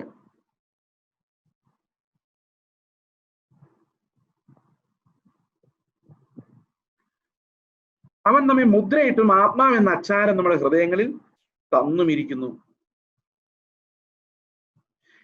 എന്നാണ്, കണ്ടോ, ആണ് ഇടരുന്ന് തിരുമ്പ് പറഞ്ഞോളല്ലേ. എന്നാണ് നിങ്ങളെ ആദരിച്ചിട്ടത്രേ ഞാൻ ഇതുവരെ കൊരിന്തിൽ വരാഞ്ഞത്, അതിന് ദൈവം സാക്ഷി. നിങ്ങളുടെ വിശ്വാസത്തിന്മേൽ ഞങ്ങൾ കർത്തൃത്വമുള്ളവരെന്നല്ല, നിങ്ങളുടെ സന്തോഷത്തിന് ഞങ്ങൾ സഹായികൾ അത്രേ. വിശ്വാസ സംബന്ധമായി നിങ്ങൾ ഉറച്ചു നിൽക്കുന്നുവല്ലോ. ഇവിടെ പറഞ്ഞിരിക്കുന്ന 1-2 കാര്യങ്ങൾ മനസ്സിലാക്കാൻ ഇത്തിരി പ്രയാസമാണ്. കാരണം ഞങ്ങൾ ഇതുവരെ കൊരിന്തിൽ വരാതിരുന്നത് നിങ്ങളോട് ബഹുമാനം ഉള്ളത് കൊണ്ടാണ് എന്ന് പറഞ്ഞാൽ എന്താ, വന്നെങ്കിൽ എന്തെങ്കിലുമൊക്കെ പറയേണ്ടി വന്നേനെ. കാരണം അത്ര കുഴപ്പത്തിലായിരുന്നു അവര്. തന്നെയുമല്ല, അപ്പൊ ഇടപെട്ട ഒരു കുഴപ്പമുണ്ട്. എന്താ കുഴപ്പമെന്നറിയോ? ഇപ്പം നിങ്ങളൊരു ചർച്ചിൽ പാസ്റ്റർ ആയിരിക്കാന്ന് വിചാരിച്ചോ, അതിലൊരു പാസ്റ്ററെ സങ്കല്പിച്ചു നോക്കി. പാസ്റ്റർ അങ്ങ് പോയി കഴിയുമ്പം വിശ്വാസികൾ തമ്മിൽ കശപിശയായി എന്ന് വിചാരിച്ചു. അപ്പൊ പ്രശ്നം പരിഹരിക്കാൻ ഈ പാസ്റ്റർ പിന്നെയും വരേണ്ടി വന്നു കഴിഞ്ഞാൽ ഇവരുടെ വിശ്വാസത്തിന്റെ കർത്തൃത്വം ആർക്കാ? ആ പാസ്റ്ററിനാ. ഇപ്പൊ നമ്മൾ സംഘടനകളെ നോക്കി, ഒത്തിരി സംഘടനകൾ, പെന്തക്കോസ്തിലൊക്കെ ഒത്തിരി സംഘടനകളുണ്ട്. ഒരു സഭയിൽ എന്തെങ്കിലും പ്രശ്നം ഉണ്ടായാലും അതിന്റെ നേതാക്കന്മാരൊന്ന് ഇടപെടും. ഈ നേതാക്കന്മാർ വന്ന് ഇടപെടുന്നതിന്റെ അർത്ഥം എന്താ? നിങ്ങളുടെ വിശ്വാസത്തിന്റെ കർത്തൃത്വം ആരുടെ കയ്യിലായിരിക്കുന്നത്? ഈ നേതാക്കന്മാരുടെ കയ്യിലിരിക്കുന്നത്. അവര് വന്നാണ് നിങ്ങളെ എപ്പോഴും സെറ്റിൽ ചെയ്യിപ്പിച്ചുകൊണ്ടിരിക്കുന്നത്. അപ്പൊ പൗലോസ് എന്താ വരാഞ്ഞേ? കൊരിന്തിൽ ഇത്രയും പ്രശ്നമുണ്ടായിട്ട് പൗലോസ് തിരിഞ്ഞു നോക്കാൻ എന്തുകൊണ്ടാ? വചനം മാത്രം അയച്ചു കൊടുത്തത് എന്തുകൊണ്ടാ? അവരുടെ വിശ്വാസത്തിന്റെ കർത്തൃത്വം അവരുടെ കയ്യിൽ തന്നെ, ദൈവത്തിന്റെ കയ്യിൽ തന്നെ ഇരിക്കണം. പൗലോസിന്റെ കയ്യിലേക്ക് വരരുത്. എന്ത് പ്രശ്നം ഉണ്ടായാലും ഓടി പൗലോസിനെ വിളിക്കാം എന്ന് പറയരുത്. കാരണം പൗലോസ് അല്ല അവരുടെ വിശ്വാസത്തിന്റെ കർത്താവ്, അവരുടെ പ്രശ്നം പരിഹരിക്കുന്നവർ. അവര് മാനസാന്തരപ്പെട്ട് ആ പ്രശ്നങ്ങൾ പരിഹരിക്കണം. അതുകൊണ്ട് അവരെ ബഹുമാനിച്ചിട്ടാണ് പൗലോസ് വരാതിരുന്നത് അവർ. കാരണം ഇപ്പൊ ഞങ്ങൾക്ക് ആന്ധ്രയിൽ ഒരു ചർച്ച ഉണ്ട്, ഒരു കൂട്ടായ്മയുണ്ട്, കുറെ സഹോദരങ്ങളുണ്ട്. അവിടെ എന്തെങ്കിലും പ്രശ്നം ഉണ്ടായാൽ ഞാൻ പോകേണ്ടി വന്നാൽ ഉള്ള അവസ്ഥ എന്താണ്? അവരുടെ വിശ്വാസത്തിന്റെ കർത്തൃത്വം ഞാൻ ഏൽക്കുന്ന പോലെയാവും. അപ്പൊ പൗലോസ് എന്ത് ചെയ്യുന്നറിയോ? പ്രശ്നങ്ങൾ തീരുന്നവരെ ആ വഴിക്ക് വന്നില്ല. വചനം പറഞ്ഞു കൊടുത്തു, നല്ല ഒന്നാന്തരമായിട്ട് വഴക്കം പറഞ്ഞു, വചനത്തിലൂടെ അയച്ചു കൊടുത്തു. ആരുടെയും പക്ഷം പിടിച്ചില്ല, കർത്താവിന്റെ വചനം മാത്രം പറഞ്ഞിട്ട് പ്രശ്നം പരിഹരിച്ച ശേഷമാണ് കർത്താവിന്റെ വചനവുമായിട്ട് പൗലോസ് അവിടെ ചെല്ലുന്നത്. എന്റെ കാരണം, ഈ പ്രശ്നം പരിഹരിക്കാൻ ചെന്ന് കഴിഞ്ഞാൽ എന്ത് പ്രശ്നം ഉണ്ടായാലും നാളെ ഇവർ പരിഹരിക്കാൻ നടക്കേണ്ടി വരും. ഇന്നൊരു സഭയില് പാസ്റ്ററുടെ മെയിൻ പണി എന്ന് പറയുന്നത് കുടുംബത്തിലും നാട്ടിലുള്ള പ്രശ്നപരിഹാരമാണ്.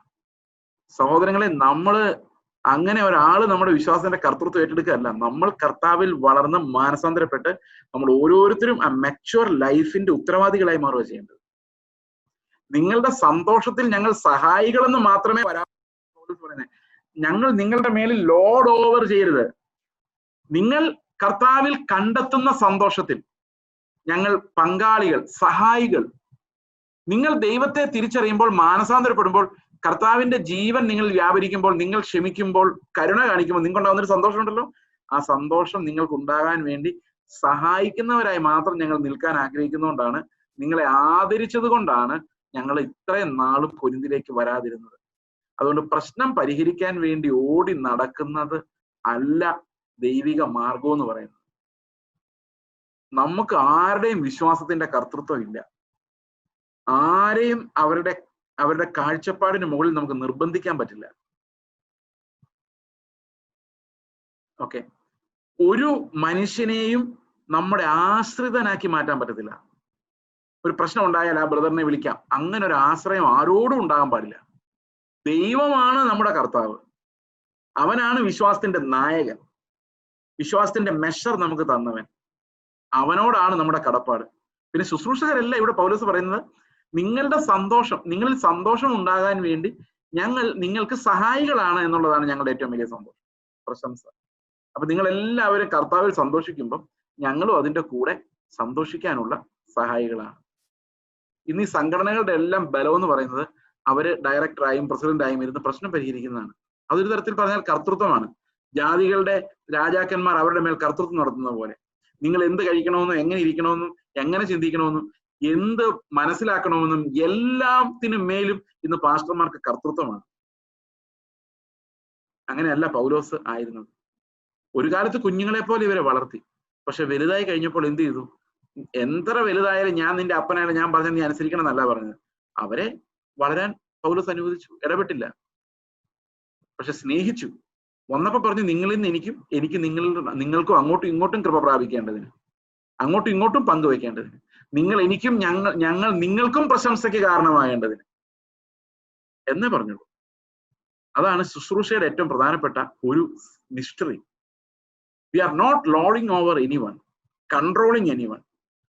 ആരെയും നിർബന്ധിക്കല്ല. നിർബന്ധിച്ചാൽ എന്ത് സംഭവിക്കും? നിർബന്ധിച്ചാൽ ഈ പാസ്റ്റർ ആയിരിക്കും എന്നും അവരുടെ രക്ഷാധികാരി. പല സമയത്ത് അങ്ങനെയുള്ള പ്രലോഭനങ്ങൾ ഉണ്ടായിട്ടുണ്ട്. കാരണം ഏതെങ്കിലും പ്രശ്നം പരിഹരിക്കാൻ പോകുമ്പോൾ അത് സംസാരിക്കേണ്ടി വരുമ്പോൾ അതൊരു വളരെ എന്താ പറയുന്നത്, ഒരു അവോയ്ഡ് ചെയ്യേണ്ട ഒരു കാര്യമാണ്. കാരണം മച്യൂരിറ്റി ഉള്ളവർ അത് സ്വയം ഹാൻഡിൽ ചെയ്യുകയാണ് ഏറ്റവും കറക്റ്റ്. വചനം അറിയാമല്ലോ, വചനം വെച്ച് തന്നെ. അതാണ് ഗ്രോത്ത് എന്ന് പറയുന്നത്. നമ്മളൊരു കുടുംബ പ്രശ്നത്തിൽ ഏർപ്പെട്ട് അത് ജയിച്ചാൽ, ചേസ് പാസ്റ്റർ ഇടപെട്ടിട്ടാണ് അത് ശരിയായത് എന്ന് പറഞ്ഞാൽ പിന്നെ കുഴപ്പം എന്നാന്നറിയോ? നാളെ എന്ത് കുഴപ്പമുണ്ടായാലും ഈ ചേസ് പാസ്റ്റർ ഇടപെടേണ്ടി വരും. അതാണ് അതിന്റെ പ്രശ്നം. അപ്പൊ നോക്കിയ പൗലോസിന്റെ വിവേകം എന്താണ്? എല്ലാത്തിലും കയറി തലയിടുകയല്ല ചെയ്യുന്നത്. പ്രശ്നങ്ങൾ ഒതുങ്ങുന്നവരെ വരാതിരിക്കുക ചെയ്തത്. ആ വരാതിരുന്നത് എന്തുകൊണ്ടാന്ന് വെച്ച് കഴിഞ്ഞാൽ they all need to be mature. അവരെല്ലാം ക്രിസ്തുവിൽ തികഞ്ഞവരും അവരുടെ വിശ്വാസത്തിന്റെ കർത്തൃത്വം കർത്താവിൽ തന്നെ ഇരിക്കണം. 24-ാം വാക്യത്തിൽ പറയുന്ന ഒരു കാര്യമുണ്ട്, ഒരു കാര്യത്തിൽ എനിക്ക് ധൈര്യം ഉണ്ടായിരുന്നു, നിങ്ങൾ വിശ്വാസത്തിൽ ഉറച്ചു നിൽക്കുന്നവരായിരുന്നു. അതുകൊണ്ട് എന്ത് പ്രശ്നം ഉണ്ടായാലും നിങ്ങൾക്ക് പരിഹരിക്കാൻ പറ്റുമായിരുന്നു എന്ന് എനിക്കറിയാമായിരുന്നു. അതിനിടയിൽ ഞാൻ ഒരു ബിസി ബോഡി ആയിട്ട് നിങ്ങളുടെ ഇടയിലേക്ക് വന്ന് പ്രശ്നം ഉണ്ടാക്കാൻ ഞാൻ ആഗ്രഹിച്ചില്ല എന്ന് പൗലോസ് പറയുന്നു. അപ്പൊ ശുശ്രൂഷകളെ കുറിച്ച് വളരെ പ്രധാനപ്പെട്ട ചില കാര്യങ്ങൾ നമുക്ക് ഇന്നത്തെ ഈ ഒരു പാസേജിൽ നിന്ന് മനസ്സിലാക്കാം. ഒന്നാമത്തെ കാര്യം എന്ന് പറയുന്നത്, ഉവ്വ് എന്നുള്ള തലത്തിലേക്ക് നമ്മൾ എത്തും. ആ ഉവ്വ് എന്നതിൽ ദൈവത്തിന്റെ വാഗ്ദത്തങ്ങൾ അടങ്ങിയിരിക്കുന്നു. അതെപ്പോഴും ഉവ്വ് എന്നാണ്, അതിലില്ല എന്നൊരവസ്ഥയില്ല. മനുഷ്യർ സംസാരിക്കുമ്പോൾ എപ്പോഴും എന്ത് ഉവ്വിനകത്തും ഒരു ഇല്ല ഉണ്ട്. ചായ കുടിച്ചിട്ട് പോകാം എന്ന് പറയുന്നതിനകത്ത് പോലും ഇടയിലൊരു ഇല്ല ഉണ്ടാകാം. നമ്മുടെ എല്ലാ പ്രവർത്തനങ്ങളിലും മനോഭാവങ്ങളുടെ അകത്ത് ഒരു ഇല്ല ഉണ്ട്. ഒരില്ല ഉണ്ടെന്ന് പറയുന്നത് ഒരു നല്ല പ്രയോഗമല്ല. ഇല്ല ഉണ്ട്, ഒരില്ല എന്നൊരു വാക്ക് അതിനിടയിൽ എവിടെയോ ഒരു മറഞ്ഞിരിപ്പുണ്ട്. ഓക്കെ. എന്നാൽ കർത്താവിന്റെ വാഗ്ദത്തങ്ങൾ അങ്ങനെയല്ല. അതിലൊരു ഇല്ല. അതിലെപ്പോഴും അത് ഉവ്വ് ഉവ്വ് എന്ന് തന്നെയാണ്. അപ്പൊ ദൈവത്തിന്റെ വാഗ്ദത്തങ്ങൾ ഉവ്വ് എന്നാണെന്ന് സ്ഥാപിക്കാൻ വേണ്ടി ദൈവം എന്ത് ചെയ്തു? അവൻ ഒരു ഗ്യാരണ്ടി നമുക്ക് തന്നു, ആത്മാവെന്ന ഗ്യാരണ്ടി. ഓക്കെ. നമ്മള് ഒരു കടയിൽ പോയി സാധനം വാങ്ങിക്കാം. ഇന്ന് സംഭവിച്ച കാര്യമാണ്. കടയിൽ പോയി സാധനം വാങ്ങിക്കാം. അപ്പൊ ക്വാളിറ്റി സംശയം തോന്നി, ഇത് ക്വാളിറ്റി നിൽക്കുന്ന സാധനം. അന്നേരം പറഞ്ഞു ഗ്യാരണ്ടി തരാം. എന്തിനു വേണ്ടിയാ? നിൽക്കുന്നതാണ്, അതിനകത്തൊരു ഇല്ല. അതുണ്ട്, ഉവ്വെന്നാണ് എന്ന് പറയാൻ വേണ്ടി എന്ത് ചെയ്തു? ഒരു ഗ്യാരണ്ടി. അതുപോലെ തന്നെയാണ് ദൈവത്തിന്റെ ആത്മാവ് അവന്റെ വാഗ്ദത്തങ്ങൾ ഉവ്വ എന്ന് ഉറപ്പിക്കാൻ വേണ്ടിയാണ് ഗ്യാരണ്ടി തരുന്നത്. ദൈവത്തിന്റെ വചനം ഒരിക്കലും നിത്യതയെക്കുറിച്ച് സംശയം ഉണ്ടാക്കിപ്പിച്ചിട്ടല്ല നമ്മളെ അനുസരിപ്പിക്കുന്നത്. വാഗ്ദത്തങ്ങളെ ഉറപ്പിച്ചുകൊണ്ടാണ് നമ്മൾ അനുസരിക്കാൻ പറയുന്നത്.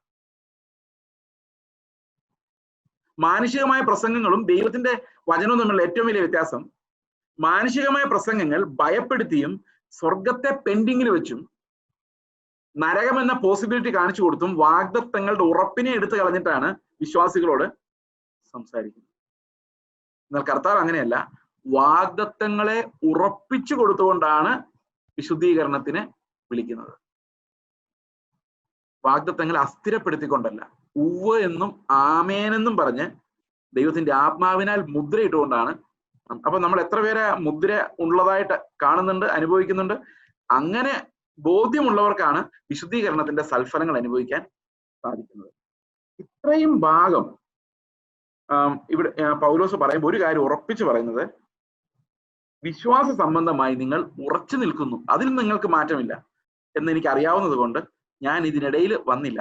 നിങ്ങൾ ഇതാ വിശ്വാസത്തിന്റെ വളർച്ച. അപ്പൊ ഓരോ പ്രശ്നവും നമ്മൾ ഇറങ്ങി സോൾവ് ചെയ്ത് നമ്മുടെ ജീവിതത്തിലെ കാര്യങ്ങൾ നമ്മൾ തന്നെ പരിഹരിക്കുന്നു. ഇപ്പൊ ഭാര്യയും ഭർത്താവും തമ്മിലുള്ള പ്രശ്നം അവര് തന്നെ സ്തോത്രം ചെയ്ത് ഒന്നിച്ച് കൈകോർത്ത് പിടിച്ചിരുന്ന് സ്തോത്രം ചെയ്ത്, നമ്മൾ തമ്മിൽ ഇന്നൊരു പ്രശ്നമുണ്ട്, നമുക്ക് സ്തോത്രം ചെയ്യാം, പ്രാർത്ഥിക്കാം, എല്ലാം ക്ഷമിക്കാം, വിട്ടുകളയാം. അവര് തന്നെ അത് ചെയ്യുമ്പോൾ ഉണ്ടാകുന്ന ബലം ഉണ്ടല്ലോ, ആരിടപെട്ടാലും ഉണ്ടാവില്ല. നിങ്ങളൊന്ന് ആലോചിച്ച് നോക്കി. നിങ്ങൾ എന്തേലും പ്രശ്നം വീട്ടിൽ ഭാര്യയായിട്ടോ ഭർത്താവായിട്ടോ ഉണ്ടെങ്കിൽ ആരും കാണണ്ട, ജസ്റ്റ് കൈകോർത്ത് പിടിച്ച് ഞാൻ കർത്താവിന്റെ പറയാം, കർത്താവെ ഞങ്ങൾ രണ്ടുപേരും തെറ്റുകാരാണ്, ഞങ്ങളോട് ക്ഷമിക്കണം, പരസ്പരം അങ്ങോട്ടും ഇങ്ങോട്ടും. അത് സെറ്റിലായി കഴിയുമ്പം നമ്മുടെ വിശ്വാസം എന്തുമാത്രം വർദ്ധിക്കുമെന്നറിയോ? നമ്മുടെ സന്തോഷം, അതാ ഇവിടെ പൗലോസ് പറയുന്നത്, നിങ്ങളുടെ സന്തോഷം ഉണ്ടാകാൻ ഞാനൊരു സഹായിയായിട്ട് നിൽക്കാനാണ് എനിക്ക് ആഗ്രഹം. So that's the beauty of Christian life. നമ്മുടെ മേലൊരു അഭിഷേകമുണ്ട്. അത് അഭിഷേകം എന്നുള്ള വാക്ക് ഇവിടെയും പ്രയോഗിച്ചിട്ടുണ്ട്. അഭിഷേകം നമുക്ക് കർത്താവ് തന്നിരിക്കുന്നു.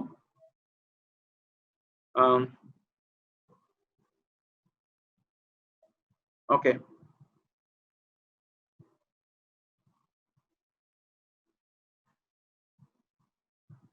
അപ്പൊ അഭിഷേകം നിങ്ങൾക്ക് തന്നിരിക്കുന്നു, ഗ്യാരണ്ടി നിങ്ങൾക്ക് തന്നിരിക്കുന്നു. 21-ാം വാക്യം, ഞങ്ങളെ നിങ്ങളോട് കൂടെ ക്രിസ്തുവിൽ ഉറപ്പിക്കുന്നതും നമ്മെ അഭിഷേകം ചെയ്തതും ദൈവമല്ലോ. അപ്പൊ നമ്മെ പഠിപ്പിക്കാനുള്ള ഒരു അഭിഷേകം നമ്മുടെ മുന്നിൽ വസിക്കുന്നുണ്ട്. അത് എങ്ങനെ കിട്ടിയത്? ക്രിസ്തുവിൽ നമ്മൾ ഉറപ്പിച്ചപ്പോഴാണ് കിട്ടിയത്. You are fixed to the body of Christ. അങ്ങനെ കർത്താവിന്റെ ശരീരത്തിലേക്ക് നമ്മൾ ഉറപ്പിച്ചപ്പോൾ നമുക്ക് എന്ത് കിട്ടി? ഒരു അനോയിന്റിങ് കിട്ടി. അത് കർത്താവിന്റെ ശരീരത്തിന്റെ ഭാഗമായി മാറിയതുകൊണ്ട് അവന്റെ അനോയിന്റിങ്. എല്ലാ വിശ്വാസികളും യേശു എന്ന ശരീരത്തോട് ചേർന്നപ്പോൾ നമുക്ക് എന്ത് കിട്ടി? ക്രിസ്തുവിന്റെ അഭിഷേകം നമുക്ക് ലഭിച്ചു. ഈ അഭിഷേകം നമ്മളെ പഠിപ്പിച്ചുകൊണ്ടിരിക്കും. ആ അഭിഷേകമാണ് നമുക്ക് പറഞ്ഞു തരേണ്ടത്. ക്ഷമിക്കുന്നു, സ്നേഹിക്കുന്നു. നമ്മൾ ഇന്ന് ഈ എക്സാമിനേഷനിൽ ഇരുന്ന് കാണാതെ പഠിക്കുന്ന പോലെ കുറെ വചനം കാണാതെ പഠിപ്പിക്കുകയല്ല അഭിഷേകം ചെയ്യുന്നത്.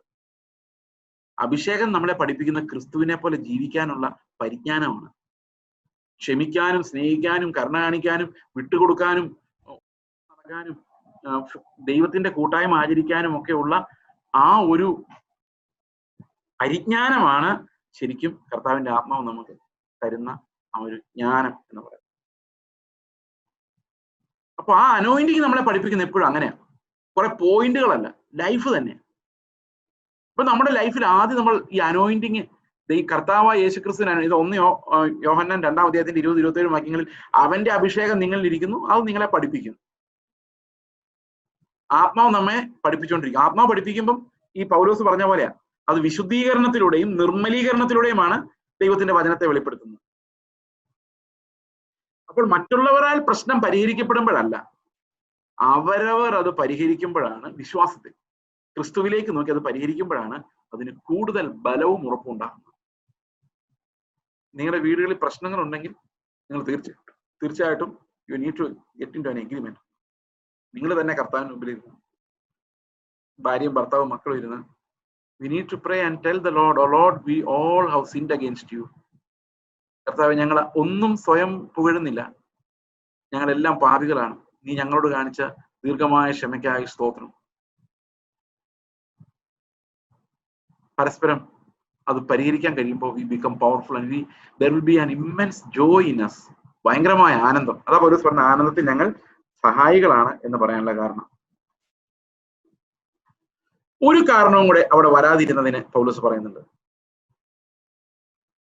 അതെന്താണ്? 2-ാം അധ്യായത്തിലേക്ക് വരുമ്പോൾ നമുക്കത് കാണാം. ഒരു കാരണം കൂടെ ഉണ്ട്.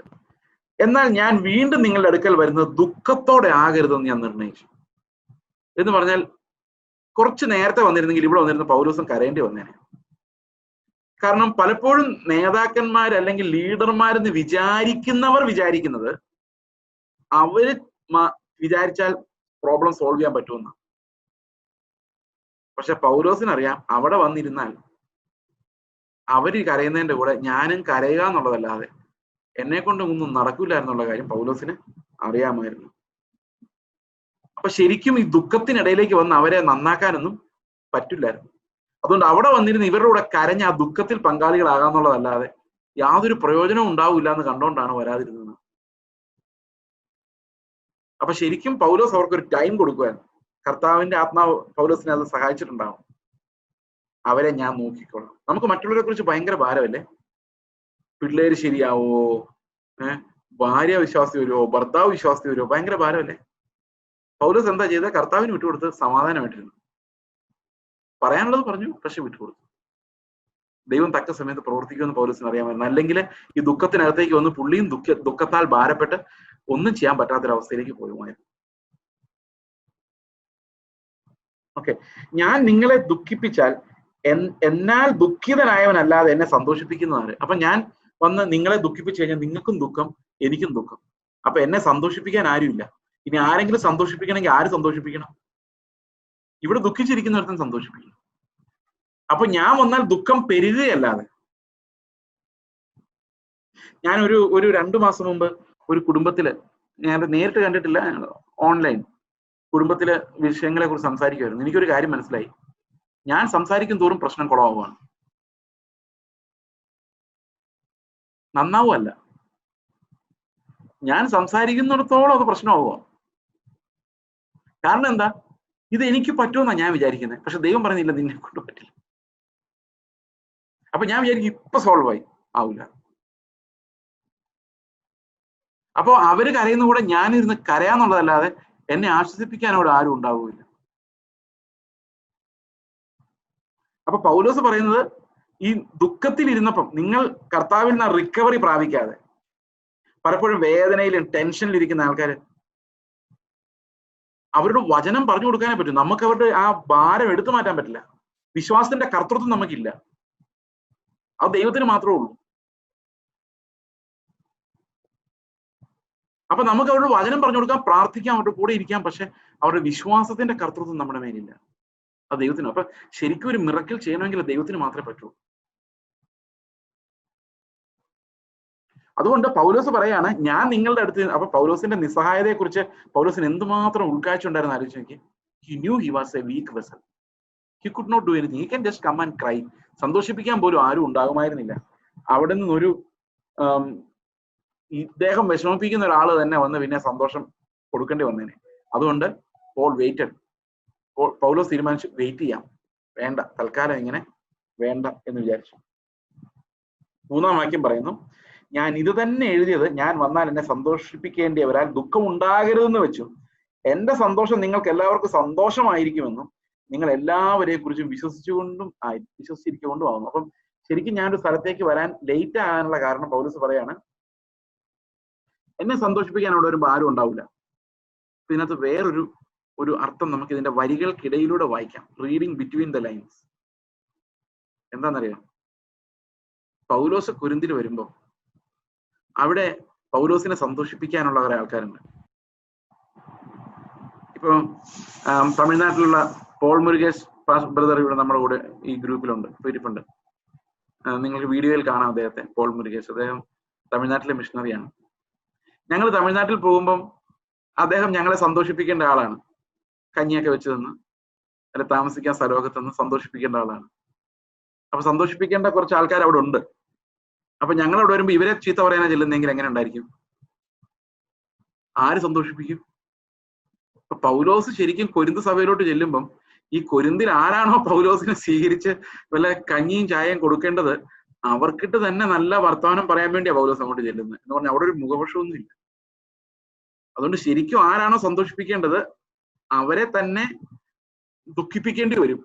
അപ്പൊ ദുഃഖിപ്പിക്കേണ്ടി വരുമെന്നുള്ളത് കൊണ്ട് എന്നെ സന്തോഷിപ്പിക്കാൻ അവിടെ ആരും ഉണ്ടാവില്ല. അതുകൊണ്ട് ഞാൻ വെയിറ്റ് ചെയ്തു, കർത്താവ് പ്രവർത്തിക്കാൻ വേണ്ടി വെയിറ്റ് ചെയ്തിട്ട്. ബ്രദർ, ഞാൻ ചുമ്മാ പറഞ്ഞാട്ടോ, നമുക്ക് ഭയങ്കര സന്തോഷമാണല്ലോ. ഓക്കെ, അപ്പൊ കർത്താവ് അവിടെ പ്രവർത്തിച്ച ശേഷം പൗലോസിനും അവർക്കും എല്ലാം കർത്താവിന് സന്തോഷം ഉണ്ടായ ശേഷം അങ്ങോട്ട് ഇരുന്ന് കഴിഞ്ഞാൽ നമുക്ക് സ്വസ്ഥമായിട്ട് കഞ്ഞിയോ കപ്പയോ എന്ത് വേണേലും കഴിച്ച് ആശ്വസിക്കാം, അങ്ങോട്ടും ഇങ്ങോട്ടും സന്തോഷിപ്പിക്കാം. അപ്പൊ പൗലോസ് പറയാണ്, എന്റെ സന്തോഷം നിങ്ങൾക്കും നിങ്ങളുടെ സന്തോഷം എനിക്കും ഉണ്ടാകേണ്ടതിന് അങ്ങനെ ഒരു അറ്റ്മോസ്ഫിയർ ഉണ്ടാകാൻ വേണ്ടി കൂടെ ഞാൻ കാത്തിരിക്കായിരുന്നു. അപ്പൊ പൗലോസ് ഒരു ലോങ് എക്സ്ക്യൂസാ പറയുന്നത് കേട്ടോ വരാതിരുന്നതിന്. നേരത്തെ കൊരിന്തിൽ വരാമായിരുന്നു, അതുവഴി വരാൻ മക്കതോന്യ വഴി വരണമെന്നൊക്കെ പ്ലാൻ ചെയ്തായിരുന്നു. പക്ഷെ വേണ്ടെന്ന് വെക്കാനുള്ള കാരണം ഒന്ന് ആലോചിച്ച് നോക്കി. നമ്മളാണെങ്കിൽ ഒരു പ്രശ്നം ഉണ്ടാകുന്നിടത്ത് ഇടപെടാൻ വേണ്ടി പാഞ്ഞു നടക്കുമായിരിക്കും. പക്ഷെ പൗലോസ് എന്ത് ചെയ്യുന്നു വെച്ച് കഴിഞ്ഞാൽ ഉപദേശം കൊടുത്ത് മാറിയിരുന്നു. ദൈവം ഇടപെട്ടു. നമ്മൾ പലപ്പോഴും വിചാരിക്കും നമ്മൾ ഇടപെട്ടാൽ തീരുന്ന പ്രശ്നമുള്ളൂ. അങ്ങനെയല്ല. കർത്താവ് അങ്ങനെ ആഗ്രഹിക്കുന്നില്ല. നിങ്ങളുടെ സന്തോഷങ്ങളിൽ ഞാൻ പങ്കാളിയാകണം എന്ന് കരുതി ഇടപെടരുന്നല്ല കേട്ടോ. ഇടപെടേണ്ട അനേക സാഹചര്യങ്ങൾ ഉണ്ടാകും.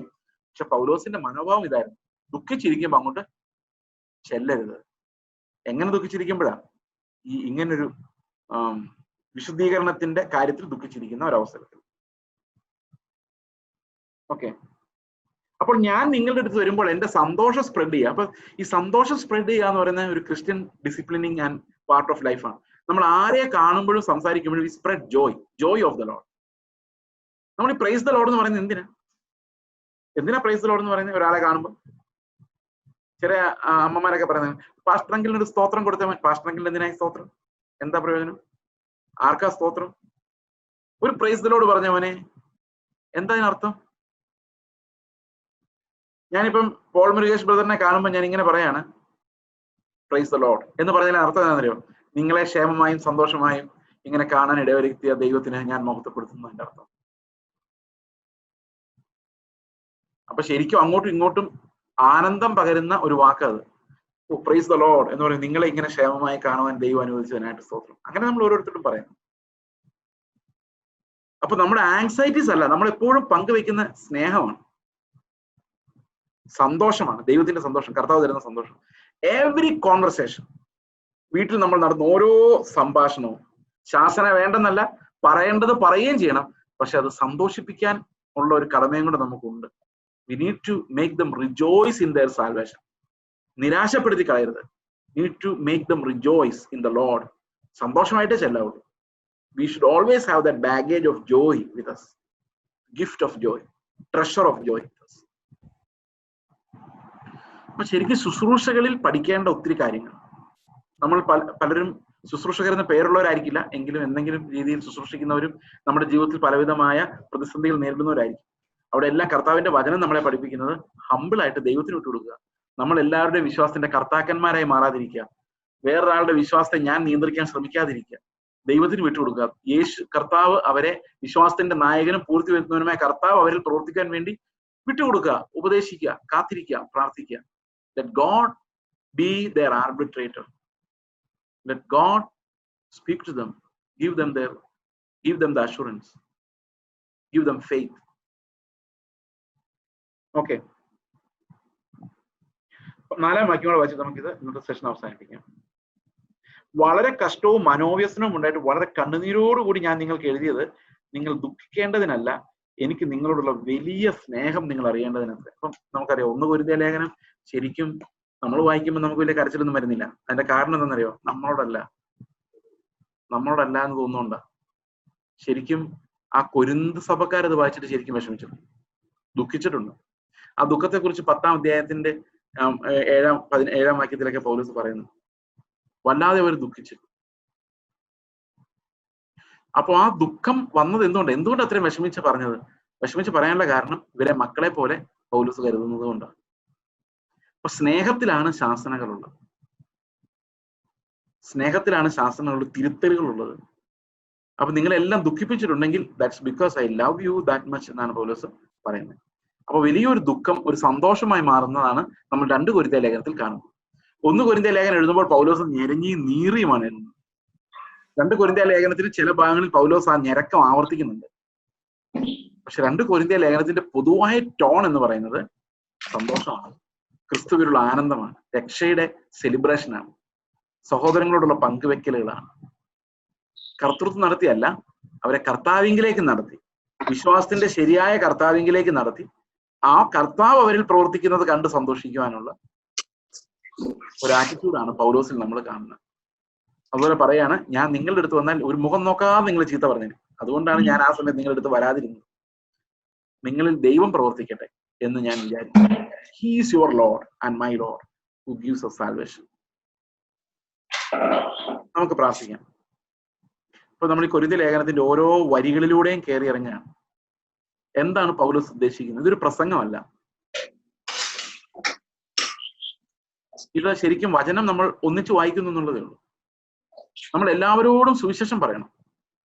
അവിശ്വാസികളോടും വിശ്വാസികളോടും സകലരോടും സുവിശേഷം പറയണം. വിശ്വാസികളും പിന്നെയും സുവിശേഷം കേൾക്കണം. നമ്മൾ റോമലേഖനം വായിച്ചപ്പോൾ കണ്ട കാര്യമാണ്, പൗലോസ് റോമയിലെ വിശ്വാസികൾക്ക് ആ സുവിശേഷം എഴുതി വിടുന്നത്. റോമലേഖനം മുഴുവൻ കർത്താവിന്റെ സുവിശേഷം. അത് ആർക്ക് എഴുതിയത്? വിശ്വാസികൾക്ക് എഴുതിയത്. അപ്പൊ നമ്മൾ വിശ്വാസികളുടെ അവിശ്വാസികളുടെ എല്ലാം എപ്പോഴും സുവിശേഷം പറയണം. പൗലോസ് 1 കൊരിന്ത്യർ ലേഖനത്തിൽ ചുമ്മാ ഇരിക്കുമായിരുന്നില്ല, പറഞ്ഞുകൊണ്ടിരിക്കുകയായിരുന്നു. നമ്മൾ പറഞ്ഞുകൊണ്ടിരിക്കണം, സുവിശേഷം പറഞ്ഞുകൊണ്ടേ ഇരിക്കണം. പക്ഷെ നമ്മൾ വിചാരിച്ചാൽ പ്രശ്നം തീരുമെന്ന് വിചാരിക്കരുത്. അത് ദൈവത്തിന് കൊടുക്കും. നമ്മുടെ പ്രസൻസ് അല്ല പ്രശ്നങ്ങളെ പരിഹരിക്കുന്നത്, കർത്താവിന്റെ കൃപയാണ് പ്രശ്നങ്ങളെ പരിഹരിക്കുന്നത്. ഒരു അവിശ്വാസിയോട് സംസാരിക്കുമ്പോഴും രക്ഷിക്കപ്പെടുത്തുന്നത് നമ്മളല്ല, അത് കർത്താവിന്റെ ആത്മാവിൽ പ്രവർത്തിച്ചെങ്കിൽ മാത്രമേ സാധിക്കൂ. നമുക്ക് പറയാൻ മാത്രമേ കഴിയൂ, പ്രാർത്ഥിക്കാൻ മാത്രമേ കഴിയൂ.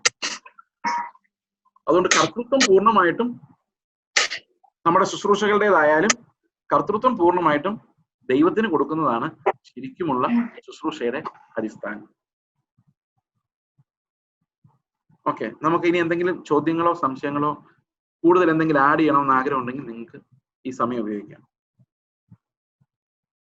ഒരു സംശയം മാത്രമേ വന്നിട്ടുള്ളൂ, അത് ഞാൻ ഉത്തരം പറയുകയും ചെയ്തു ഞാൻ വിചാരിക്കും.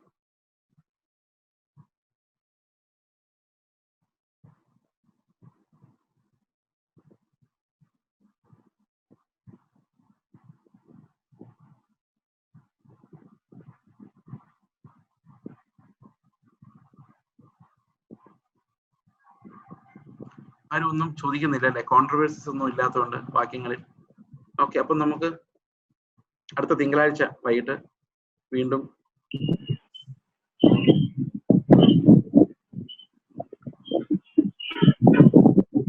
How do you give gospel to someone who does not approve Jesus? ഒരു ചോദ്യം.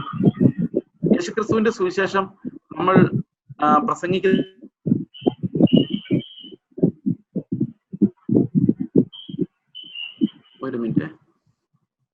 യേശുക്രിസ്തുവിന്റെ സുവിശേഷം നമ്മൾ പലപ്പോഴും പ്രസംഗിക്കുന്ന സ്ട്രാറ്റജി ഉപയോഗിച്ചിട്ടാണ്. ഒരാളുടെ ഏത് രീതിയിൽ പറഞ്ഞാൽ അയാൾ മനസ്സിലാക്കും, അങ്ങനെ പല സ്ട്രാറ്റജീസ്. പക്ഷെ ഞാൻ മനസ്സിലാക്കുന്നത് കർത്താവിന്റെ സുവിശേഷം ഒരു സിമ്പിൾ കാര്യമാണ്. കർത്താവ് നമ്മുടെ പാപങ്ങൾക്കായി മരിച്ചു, നമ്മുടെ പാപം എന്ന ശിക്ഷ അവൻ എന്നേക്കുമായിട്ട് നീക്കി. അത് മാത്രമല്ല, നമ്മൾ അനുസരിക്കേണ്ട അനുസരണം അവൻ അനുസരിച്ചു, നീതിയെ പൂർത്തിയാക്കി. അവൻ നമുക്ക് പകരം മരിച്ചു, നമ്മൾ അവന് വേണ്ടി ജീവിക്കണം. അവന്റെ ആത്മാവ് നമ്മിൽ വന്ന് ആ പുത്രത്വം നമുക്ക് നൽകും. ആ പുത്രത്വം, ദൈവത്തിന്റെ ആത്മാവ് നമ്മിൽ വസിക്കുമ്പോൾ നമ്മളിൽ പകരുന്ന പുതിയ ജീവനാൽ നമ്മളിൽ പകർത്തപ്പെടും. ഇതാണ് ബേസിക്കലി മെസ്സേജ്. അത് വലിയ വാഗ്ദത്തങ്ങളോടുകൂടിയാണ് വരുന്നത്.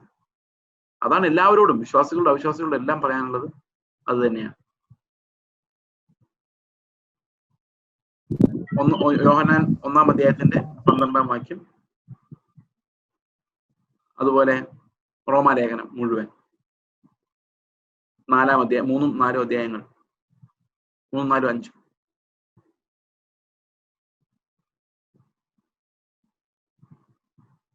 ഓക്കെ, നമുക്ക് ബുധനാഴ്ച തിങ്കളാഴ്ച മൺഡേ ഈവനിങ് വീണ്ടും കണ്ടുമുട്ടാം. ദൈവം നമ്മളെ സഹായിക്കട്ടെ.